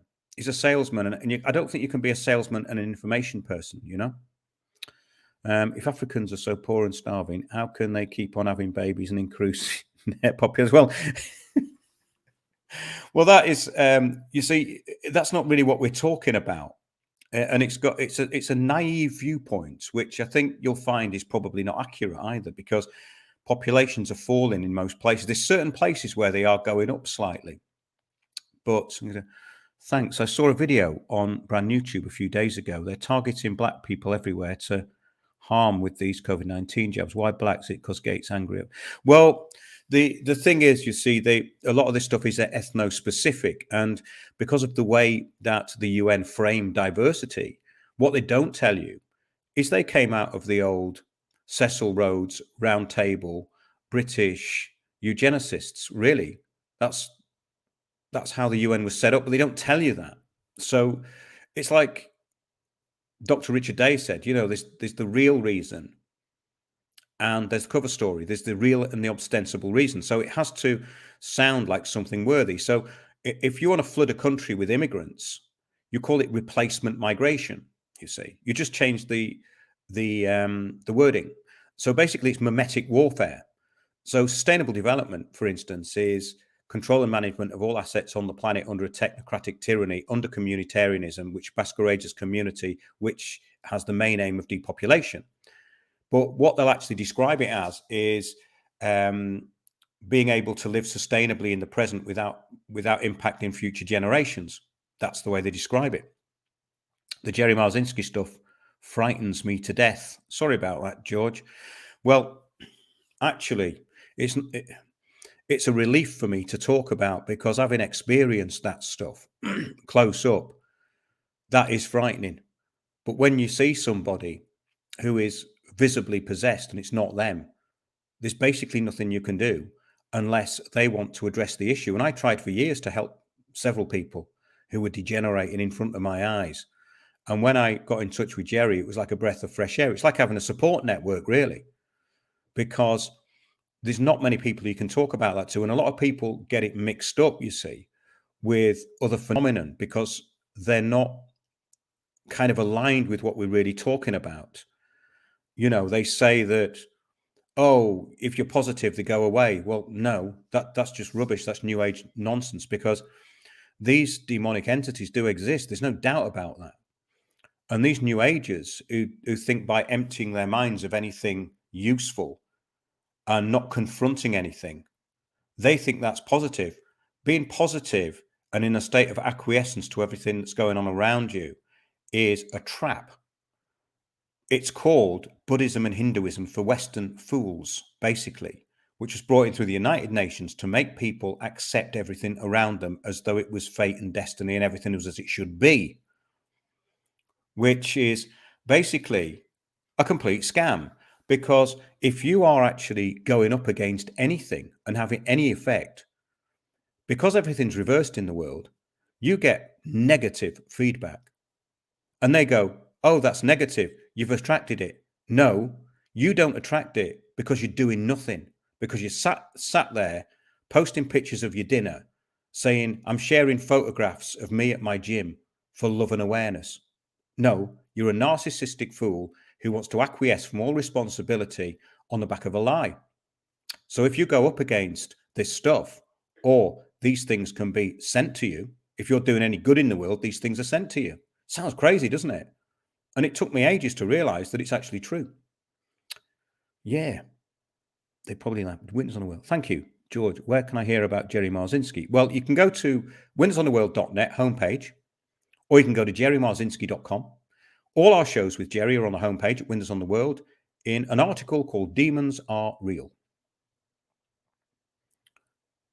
I knew there was an agenda to reduce African populations because GCSE geography kept telling us Africa is overpopulated. Yes, that's very true. That's of course. Well, look at Paul Ehrlich wrote the book The Population Bomb, didn't he?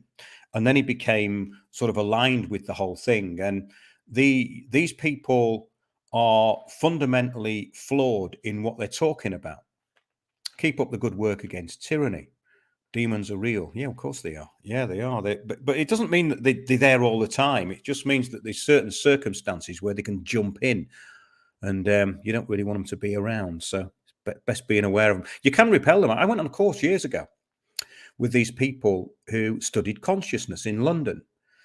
And although I didn't believe in their naivety over geopolitics, they had a bit of a hopium kind of angle. The teachers there knew quite a lot about energy transference. So we'd do these exercises and you'd build up this energy through your body.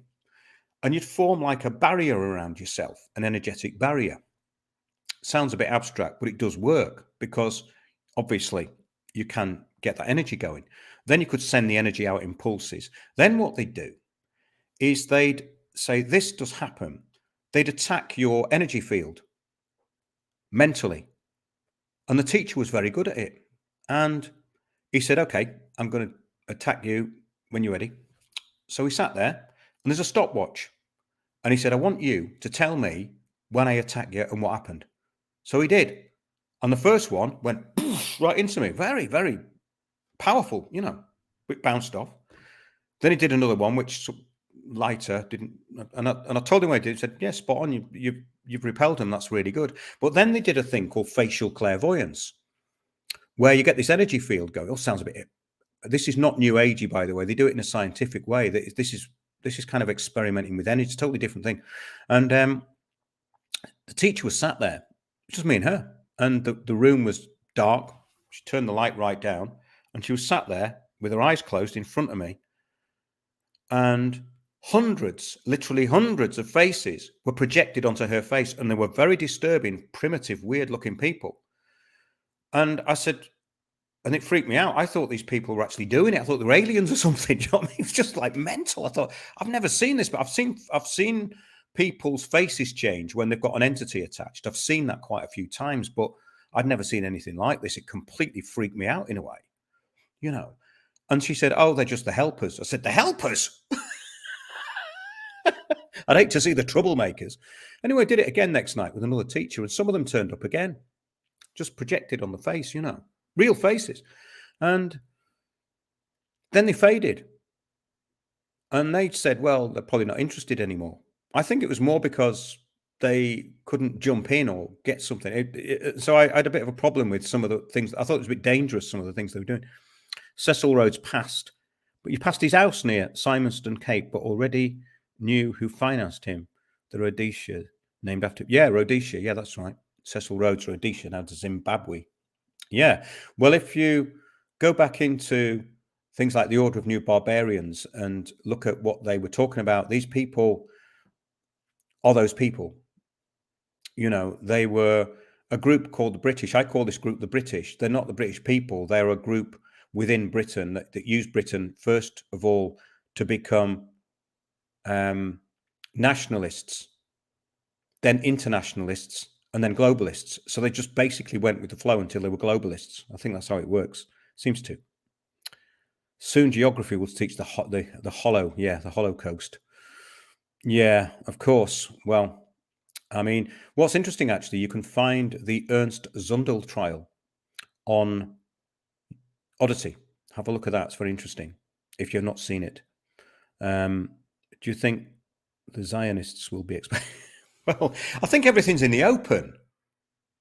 Everything's in the open. It's just that people have their energy and attention directed by external sources. Everything's out in the open. There is nothing that's happening in the world that you can't find out about. There's no secret. You just have to be able to join the dots. But when you join the dots, a lot of people, because they're programmed to not think properly. See, these globalists, one thing they do is they think big. They do think big, and they have a plan and they stick to it. So it doesn't matter what circumstances come up. The plan will always be driven by the circumstances. So in a way, they've got a plan and the world population haven't. That's the way it works, really, isn't it? Because if, say, the people who went to those Trafalgar Square organized events, let's call them, had a plan, and they'd set up a series of websites which had all the information on them, and they directed the public to that information at all times and put it on many different servers. They could have achieved something, I think. I think they could have really achieved something. You have to have a plan, you have to have strategy, and this is why I don't have anything to do with a lot of these groups, because they've got no plan, no strategy, and they're always getting sidetracked by change agents and subversives. They always are ruined by them. And then you get the hopium crowd who think you're negative because you're pointing out that these people are complete arseholes, you know. How can I learn how to do out-of-body experiences? Okay, maybe I should do a show on this, because we've done several. But it'd be actually, I'd really like to do that, because it's such a different thing. It gets away from the monotony of day-to-day tyranny, doesn't it? Well, I started having spontaneous out-of-body experiences, and they were very, very intense. And then I started inducing them through this course that I did, through energy in the body, getting these energy fields going. And a lot of people don't like to go into a very necessary part of it, which is sleep paralysis. They used to call it the night terrors, actually. And sleep paralysis actually can be a little bit daunting, and in some ways a bit dangerous if you're not used to it, because your body is completely dead. But what you have to do is get your mind into a state of blank awareness. And a lot of people can't do that.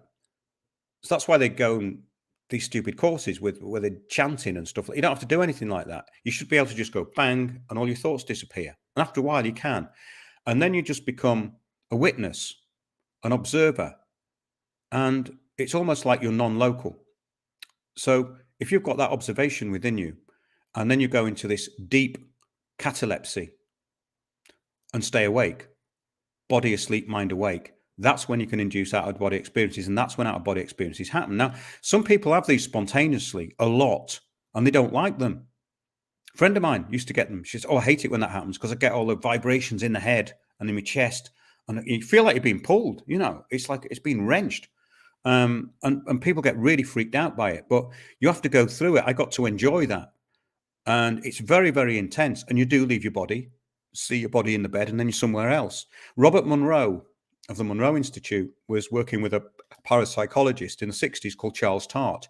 Have a look at the Monroe Institute. I did an interview a while ago with a fellow who wrote a book about it, actually. He's very good. He's very good. I think he works for one of the big organizations, but on the out-of-body stuff, he's very good. There's D. Scott Roggo. He wrote a book called Leaving the Body. He was a parapsychologist who was actually murdered. And it was thought that a psychic solved the murder. But what happened is these people came around, killed him, and left a glass there in his apartment. It's quite an interesting story, but D. Scott Roggo was very good. Charles Tart did a lot of experimental work on it with Robert Monroe. And Robert Monroe wrote several books. If you want to, maybe you've read them, I don't know, but Robert Monroe wrote Leaving the Body, Out of the Body. Just look up Robert Monroe, Out of Body Experiences. His books come up. He was a radio broadcaster in the 50s, and he started having spontaneous out of body experiences, and he wrote several books on it, did a lot of experiments on it as well. And I did experiments on it when I was with these people, and we did a test. And he said, okay, you lie down on this lie-low thing, get comfortable, and you get this, you get into a state where you can do the out-of-body thing.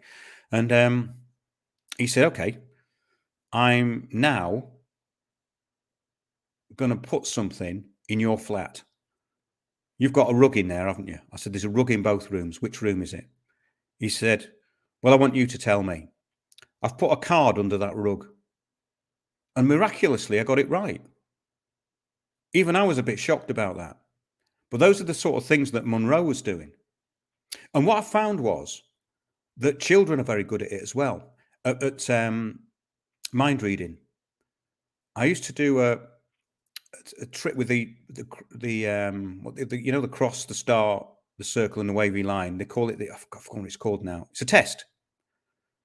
Kids up to the age of 8 were very good at that, and after the age of 8, they'd lost their kind of ability to do it. So I think the ability to do it is there, but it's shut down. It's shut down through education. It's shut down through belief.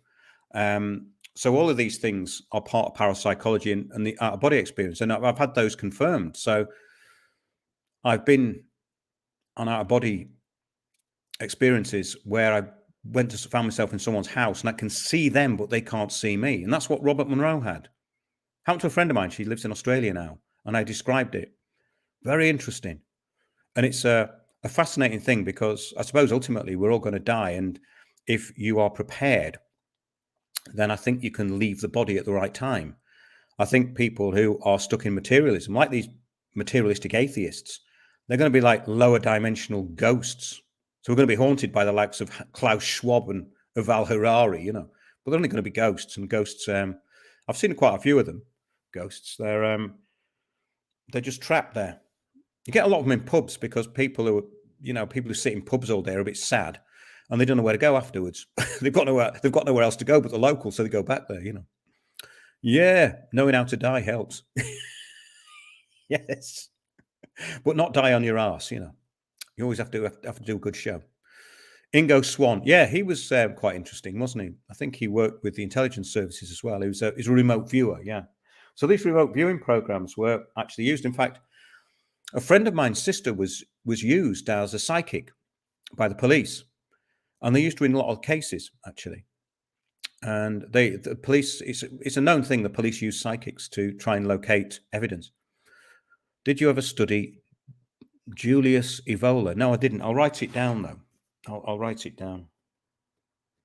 That's what I like about these, because always learning, Yeah. This is great, actually. I'm kind of enjoying this. I didn't want to do it to start with because I just thought I'll just advertise the shows that are up, but I've really enjoyed this because the comments are really keeping me going and it's very positive. So yeah, if you have anything you want me to cover and want to chat about it on here, then it would be great. We could do an interactive one. I don't mind doing that at all. So just let me know. Email me at info@windowsontheworld.net. What Jerry says is absolutely true, but he has no cohesive spiritual foundation with which to evaluate. Well, I think what he's doing, he's coming from his trained background and why the trained background is wrong, you see. So he's identifying what's wrong. I don't know what you mean by spiritual background, because the thing is, you see, that when you have an interaction with people, it's totally different. So unless you've ever had a conversation with Jerry or anyone that you might be referring to, you can't make any judgment like that because you don't know anything about them. Because a lot of people, they don't go, I'm spiritual. It's something that's in them and something that has to be kind of brought out or noticed, because a lot of people don't talk about it. I suffered with sleep paralysis for over a decade. It was awful. Yes, it's awful if you don't want it to happen, I suppose. and you panic afterwards, because that's the worst thing, isn't it? I mean, I don't find that a problem at all, because of the way my mind is now. It's kind of, I can switch it off. So yeah, the sleep paralysis thing. I did have one bad experience when something tried to attack me. Actually, I won't go into that now. I'll be here all night, but I've managed to bounce it off, because it's just awareness, really. It's I think what happens is these things get in through gaps in your awareness. So if you are not vigilant, and by vigilant I don't mean what's that? I mean relaxed awareness. It's like going into solitude in the mountains. I can go in the mountains sometimes, and there's no people, there's nobody there. The loudest thing you'll hear is a bird walking around, and you can actually get into that state very easily, and you can almost get into a state where you could leave the body. It's very interesting, all that. Yeah, maybe I'll do some stuff on that, because I did study it for a lot of years, and I found some of the books helpful and a lot of them not. Robert Bruce was very good on it, a fellow called Robert Bruce, but his books are highly complicated with lots of different techniques, which is great, because some people will go with one technique, some people will go with another, because there's lots of ways of getting this energetic thing going in the body, and there's lots of ways of pulling yourself out of the body. Some people advocate, imagine you have imaginary arms pulling yourself upwards on a rope. And if you do that for long enough, you will have an out-of-body experience. Quite interesting, right? Jerry Garcia, Grateful Dead, calms most down when having liberty caps. Do it with people you trust. Jerry Garcia. Oh, good old Jerry. The Grateful Dead. These people that go, the Grateful Dead were part of a mind control program, and it was all the Haight-Ashbury thing. I don't think these musicians are actually actively a part of anything. I think they become a representative of things because they are manifesting the zeitgeist of the times, and that gets steered, of course, because there's money involved. I find all that interesting, all that stuff very fascinating. But I found that the people who talk about it don't know much about the music business, whereas I'm not saying I know lots, but I've known a lot of people in it over the years. And some of the speculations are ridiculous, really. But there is a very sinister side to what goes on. And this, I think what it is, it's this sinister people involved in it. That's what it is. There's very sinister and manipulative people involved in music management. Well, look at people like Don Arden, who managed the Small Faces. They never got a penny out of him. And he said, I've never met an artist that didn't offer to be ripped off. So in other words, it's totally unscrupulous. But that's Sharon Osbourne's dad, by the way, Don Arden. He was a notorious gangster in the music business, really. But yeah, if you look at him and how he's interviewed, you see a psychopath, really, or sociopath at best. Cost of living rise in the UN. Is the UN carbon tax, and as Greta said, Britain should be sanctioned the most because of the industrial... Well, I think Britain has sanctioned itself the most because I think it's the only net zero place, because they signed up under the Climate Change Act 2008 to have net zero. So because of the City of London is implementing this, they have to make England an example. And they're doing it in a kind of weird way, but it's all going in the same direction, because COVID was merely a driver of this as well, as we know. So it's the Ukraine thing now, of course, to put prices through the roof for no really good reason. So many artists sell their soul to the devil. Well, that was the thing that was said about Robert Johnson, wasn't it? The Crossroads, where he sold his soul or something. Because it is quite interesting, that, though, isn't it? With someone like Robert Johnson, because you wonder where his talent came from. It was kind of an eerie talent as well, quite haunting, his voice. But he was said never to practice. But I think these legends, they sort of exist around people, I think these people like Lady Gaga, though, they're leaving themselves open to possession. Same with that Madonna, because in my opinion, she's got no talent at all. I mean, she was kind of okay in the 80s, but it's just dreadful, really. I mean, it's mediocrity at its best, Mediocrity at its best, yeah. Does net zero mean no one will live here in 2050? Well, I think we're going to be looking at a massively reduced population. Otherwise, there's no point in what they're doing. Sanctions be like, I'm going to hold my breath until you apologize. Yes, God, yeah, exactly. Yeah, I'm going to stab myself if you do that again.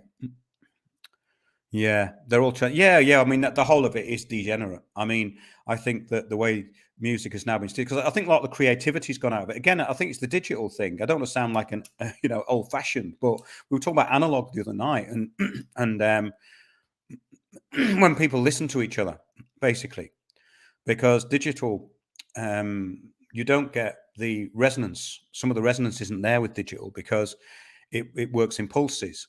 So you get harmonic frequencies. They're called partials, and you get them. So you will not get that in digital. You'll get it through a stylus of a really good record deck, and of course your amp's only as good as your speakers, and your stylus is only as good as your cartridge, isn't it? They used hepatitis B fear propaganda and spiked the jabs. Yeah. Well, I mean, the last decent song Madonna did was Borderline 37 years ago. Yeah, well, I remember when she was on the Tube. Do you remember that? I think all those performances are available. She was at the Hacienda in Manchester with two dancers. I remember that. She's horrible, really, isn't she? And also very untalented. It is watching. It's like watching mediocrity to me. See, I like people with talent, and she hasn't really got any. It's very marginal, the talent. It's like a karaoke. It's like anyone could do it, really. Madonna went off with the fairies after a while. That shoved them off, call it now. What's that many times? Only think, yeah. Well, that does work. And Jerry says the 23rd Psalm works. It does. Where you're invoking something that gives you power as well, and that's quite interesting. Yeah, I haven't got time to get into that tonight. I think we've been through that with Jerry on the shows quite a few times. People falling out of the wood. Yeah, trans people falling out. Well, it's fashion, isn't it, now? I mean, it's always been about fashion, hasn't it? They are transgenders. So must to get into the club. Yeah, it has gone degenerate though, hasn't it? I used to love going to gigs. I think you get a bit bored with it now. It's all very corporate, isn't it? The venues aren't very good either. Those O2 venues are really depressing. It's like it's like going for a night out and it's ended with a load of Marston's bailiffs telling you to get out. Yeah, pretty depressing, really. And most of the venues have gone in London, of course. London used to be quite good. The 12 Bar went, the Borderline went, the Astoria. Loads of places have gone, haven't they? No, I didn't see Madonna at the Eurovision. I don't watch Eurovision either. I haven't got a telly, you see. The alphabet people are a bit like getting a tattoo. Yes. Yeah, to overthrow, yeah. You can get anything, has to be, yeah. Believe in anything, yeah. You can be anything, yeah. Yeah. No live music on TV for years now. They've forgot. Yeah, well, that was interesting. We knew the fellow who had the comedy cafe down in Rivington Street. And this was about 5 years ago. I went down there with a friend of mine, Dave McCann. He wrote a comedy song and he was doing these auditions for people who wanted to sing it. And the fellow who ran the comedy cafe said, well, the comedy's gone now. He said, it's not like when he used to have like different stand-up acts. Because I did a stand-up course years ago with a fellow called Tony Allen, who said he invented alternative comedy because he had a thing called the alternative cabaret. It was all very lefty and Marxist, really. But the course was actually very good. And it was on its way out then, but now it's terrible, isn't it? Because you can't say anything. It's the boundaries and the cancel culture. I mean, look at Roy Chubby Brown. I mean, I don't really find him funny, but if people find him funny, they should be able to go and see him, shouldn't they? You can't have these outside people who work who basically they're there to serve the public in a theatre saying, we don't want him. Well, it's not up to you, is it? It's up to the audience, isn't it? It's a bit like the Stones not singing Brown Sugar. I thought that was an absolute cop-out. Brown Sugar's a great song. I'm not a Stones fan anymore, by the way, but I think Brown Sugar is a bloody good song. It's a great song. It's one of the best riffs ever. And it drives. It's just fantastic. Great to play as well. Done that one many times, but it's got such energy if it's done properly. And for them not to play it, globalist Stones, yeah, never mind. Yeah, Russell Howard. Who's Russell Howard? Hacienda Manchester, a few times. Cabaret Voltaire. Yeah, and A Certain Ratio, the jazz band. Remember them? Yeah, met a lot of those people. That was interesting. I did see Joy Division a couple of times as well. In fact, I saw them just before Ian Curtis hung himself. Yeah. A lot of that stuff I think was a little overrated, but I find it very funny when you get all these, you get these kind of millennials with a Joy Division t-shirt on, and you just know they've never actually listened to it, you know. Comedian Jimmy Carr are doing anti-vax jokes. What you're allowed to make fun of. Shows you, like, yeah. Well, he got slaughtered for that thing about the travelers joke, didn't he? You know, I mean, it's just pathetic, really, because it's not. How can you have comedy without comedy? You can't, can you? You can't have comedy without comedy. It's impossible. Yeah. Okay. I think you're right. But whatever they want my DNA for, what's genome sequencing for? Well, the genome sequencing, as far as I know, is it's to do with the way that they made up COVID-19, wasn't it? It's a sequence. It's a genetic sequence, and then they find something in it. They find something in you that matches that, and they say you've got it, basically. So they create the sequence, and then they match it up to your lungs and say, oh, that looks a bit like it. It's got some of the components and you must have COVID. I think that's what they were doing, actually. That's how these COVID samples were actually found, because they were samples from people who'd probably gone in with pneumonia. And then they were saying, we found it. I don't think Mark Devlin's books on musical truth are worth reading at all. Someone gave me the first one, sort of cut and paste crap off the internet. I mean, what does he know about the music business? Sorry. No, that's just conspiratard nonsense. Sorry to dampen that, but no, afraid not. I think it was Nick Colostrum who gave me one of them books. He said, I don't want this. Do you want it? I said, no, I don't want it either. Humor is the natural language we all speak. Yeah, absolutely. Microbiomes have a viral... What the hell is Huffman on tonight? Listen to me. You are responsible for yourself, says the man behind the curtain. Yeah, he's full of pish. Yeah, New Age, just it's anything to get someone. You see, that's disinformation. Having old bullshittier on with his emails to the court and his fake common law and his fantasy world. Why would you entertain that? You know, that's no integrity. You have to have integrity. If you've got no integrity, don't do it. Well, they're making money out of it through donations. They're selling his books, cut and paste stuff. They've got nothing to offer, in my opinion. Sorry. That is peace constables. Yes, now you're talking. Yes, now we're talking peace constables. Can you buy a bag of apples in Lidl for under £1? I don't know. Peace constables. Yeah, I know. Peace constables. Piss constables. Yeah.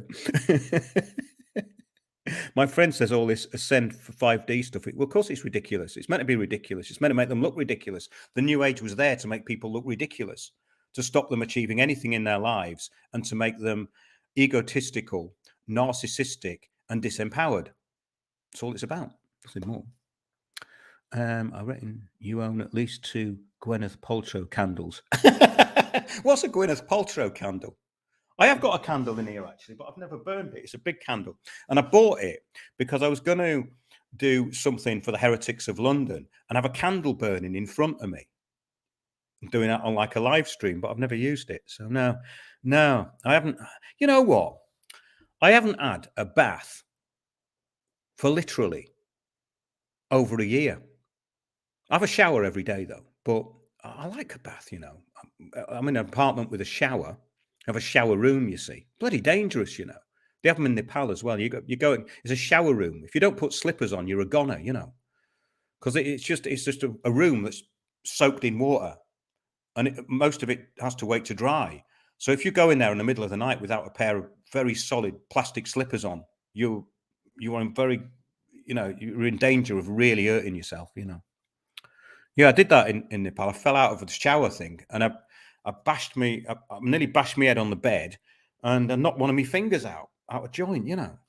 Terrible. Yeah, baths, luxury, you know. Yeah, I've not had a bath for ages. New Age is bollocks middle class.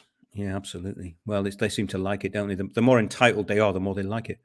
What are your thoughts on veganism? Well, I've known a few vegans. It hasn't really worked for me. To be honest, I've never really tried it, but I find that I need a lot of protein, and that stuff, it doesn't work for me. I'm not saying it couldn't, but I'd have to be really clever about what I cook, and I'm not, you know. Exactly. Chubby Brown is a twat. Well, he thinks very highly of you, but I don't give a crap if others will. Exactly. You know, I mean, it is a tradition as well, isn't it? You know, that sort of humor. it's part of a tradition, really, and people like tradition. So it becomes part of people's lives. It becomes part of their growing up. It becomes, glue yourself to the mic. What, as a protest like this?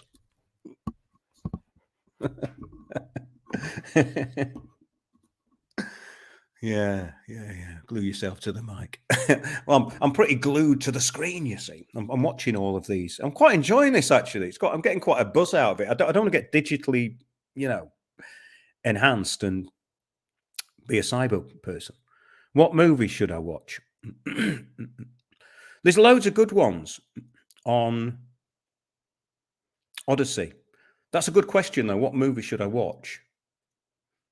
I downloaded a load of them, but you might not like them, you see. Some of these ones, I like the older ones, I like the older sci-fi ones and the dystopian ones, because there's stuff in them that kind of is quite relevant. I watched one called Mirror the other day. It's got a really interesting ending, very, very clever. I won't spoil it for you. One of my favourite films is Night of the Hunter with Robert Mitchum, directed by Charles Lawton. And I think it's Mitchum's finest performance.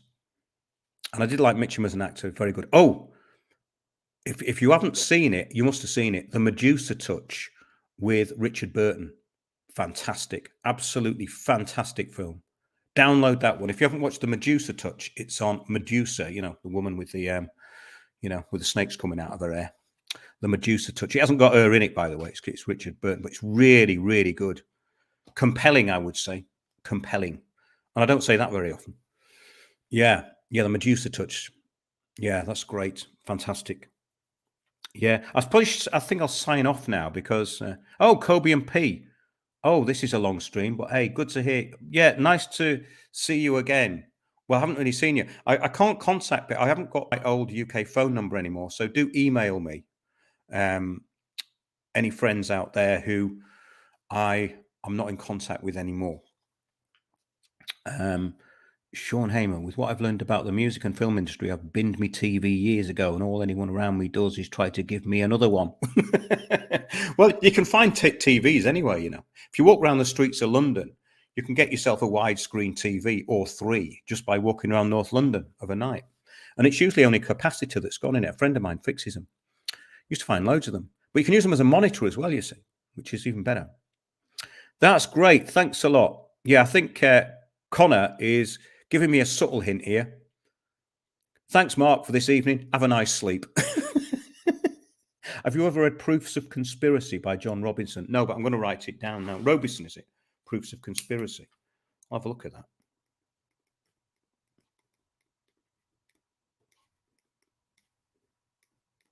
That's it. Yeah. Piss your pants for Ukraine. Yeah, that's right. Absolutely. Yeah. Yeah, that's taken over, hasn't it? Okay, that's great. Anti-nutrients. Vegetables are full of anti-nutrients. They don't want to be eaten. I don't eat that many vegetables. I used to know someone who didn't eat vegetables at all. And she said that carrots tasted like 2p pieces. This kind of thing. I think it's called synesthesia or something. And, certain foods give you a certain, or it's either music. Yeah, synesthesia, I think, is when you see music, innit? See music as colours and all that. It's something similar. Burn the heretic. You're talking rubbish. Not me, but who's burn the heretic? Why burn the heretic talk? The Ukrainians are getting their ass kicked. Well, the thing is, it's theatre, isn't it? Predictive programming, Mark. A lot of them are half truths. Yeah, that's the problem, isn't it? Yeah. Okay. That's great. Thanks a lot, everybody. I've really enjoyed that. I've been on for 2 hours. I'm not going to bore you anymore, but actually, I thought that was really interesting, to be honest. Well, I found it interesting anyway, so you've done me some good. Thank you. Thank you very much, people. I really enjoyed that.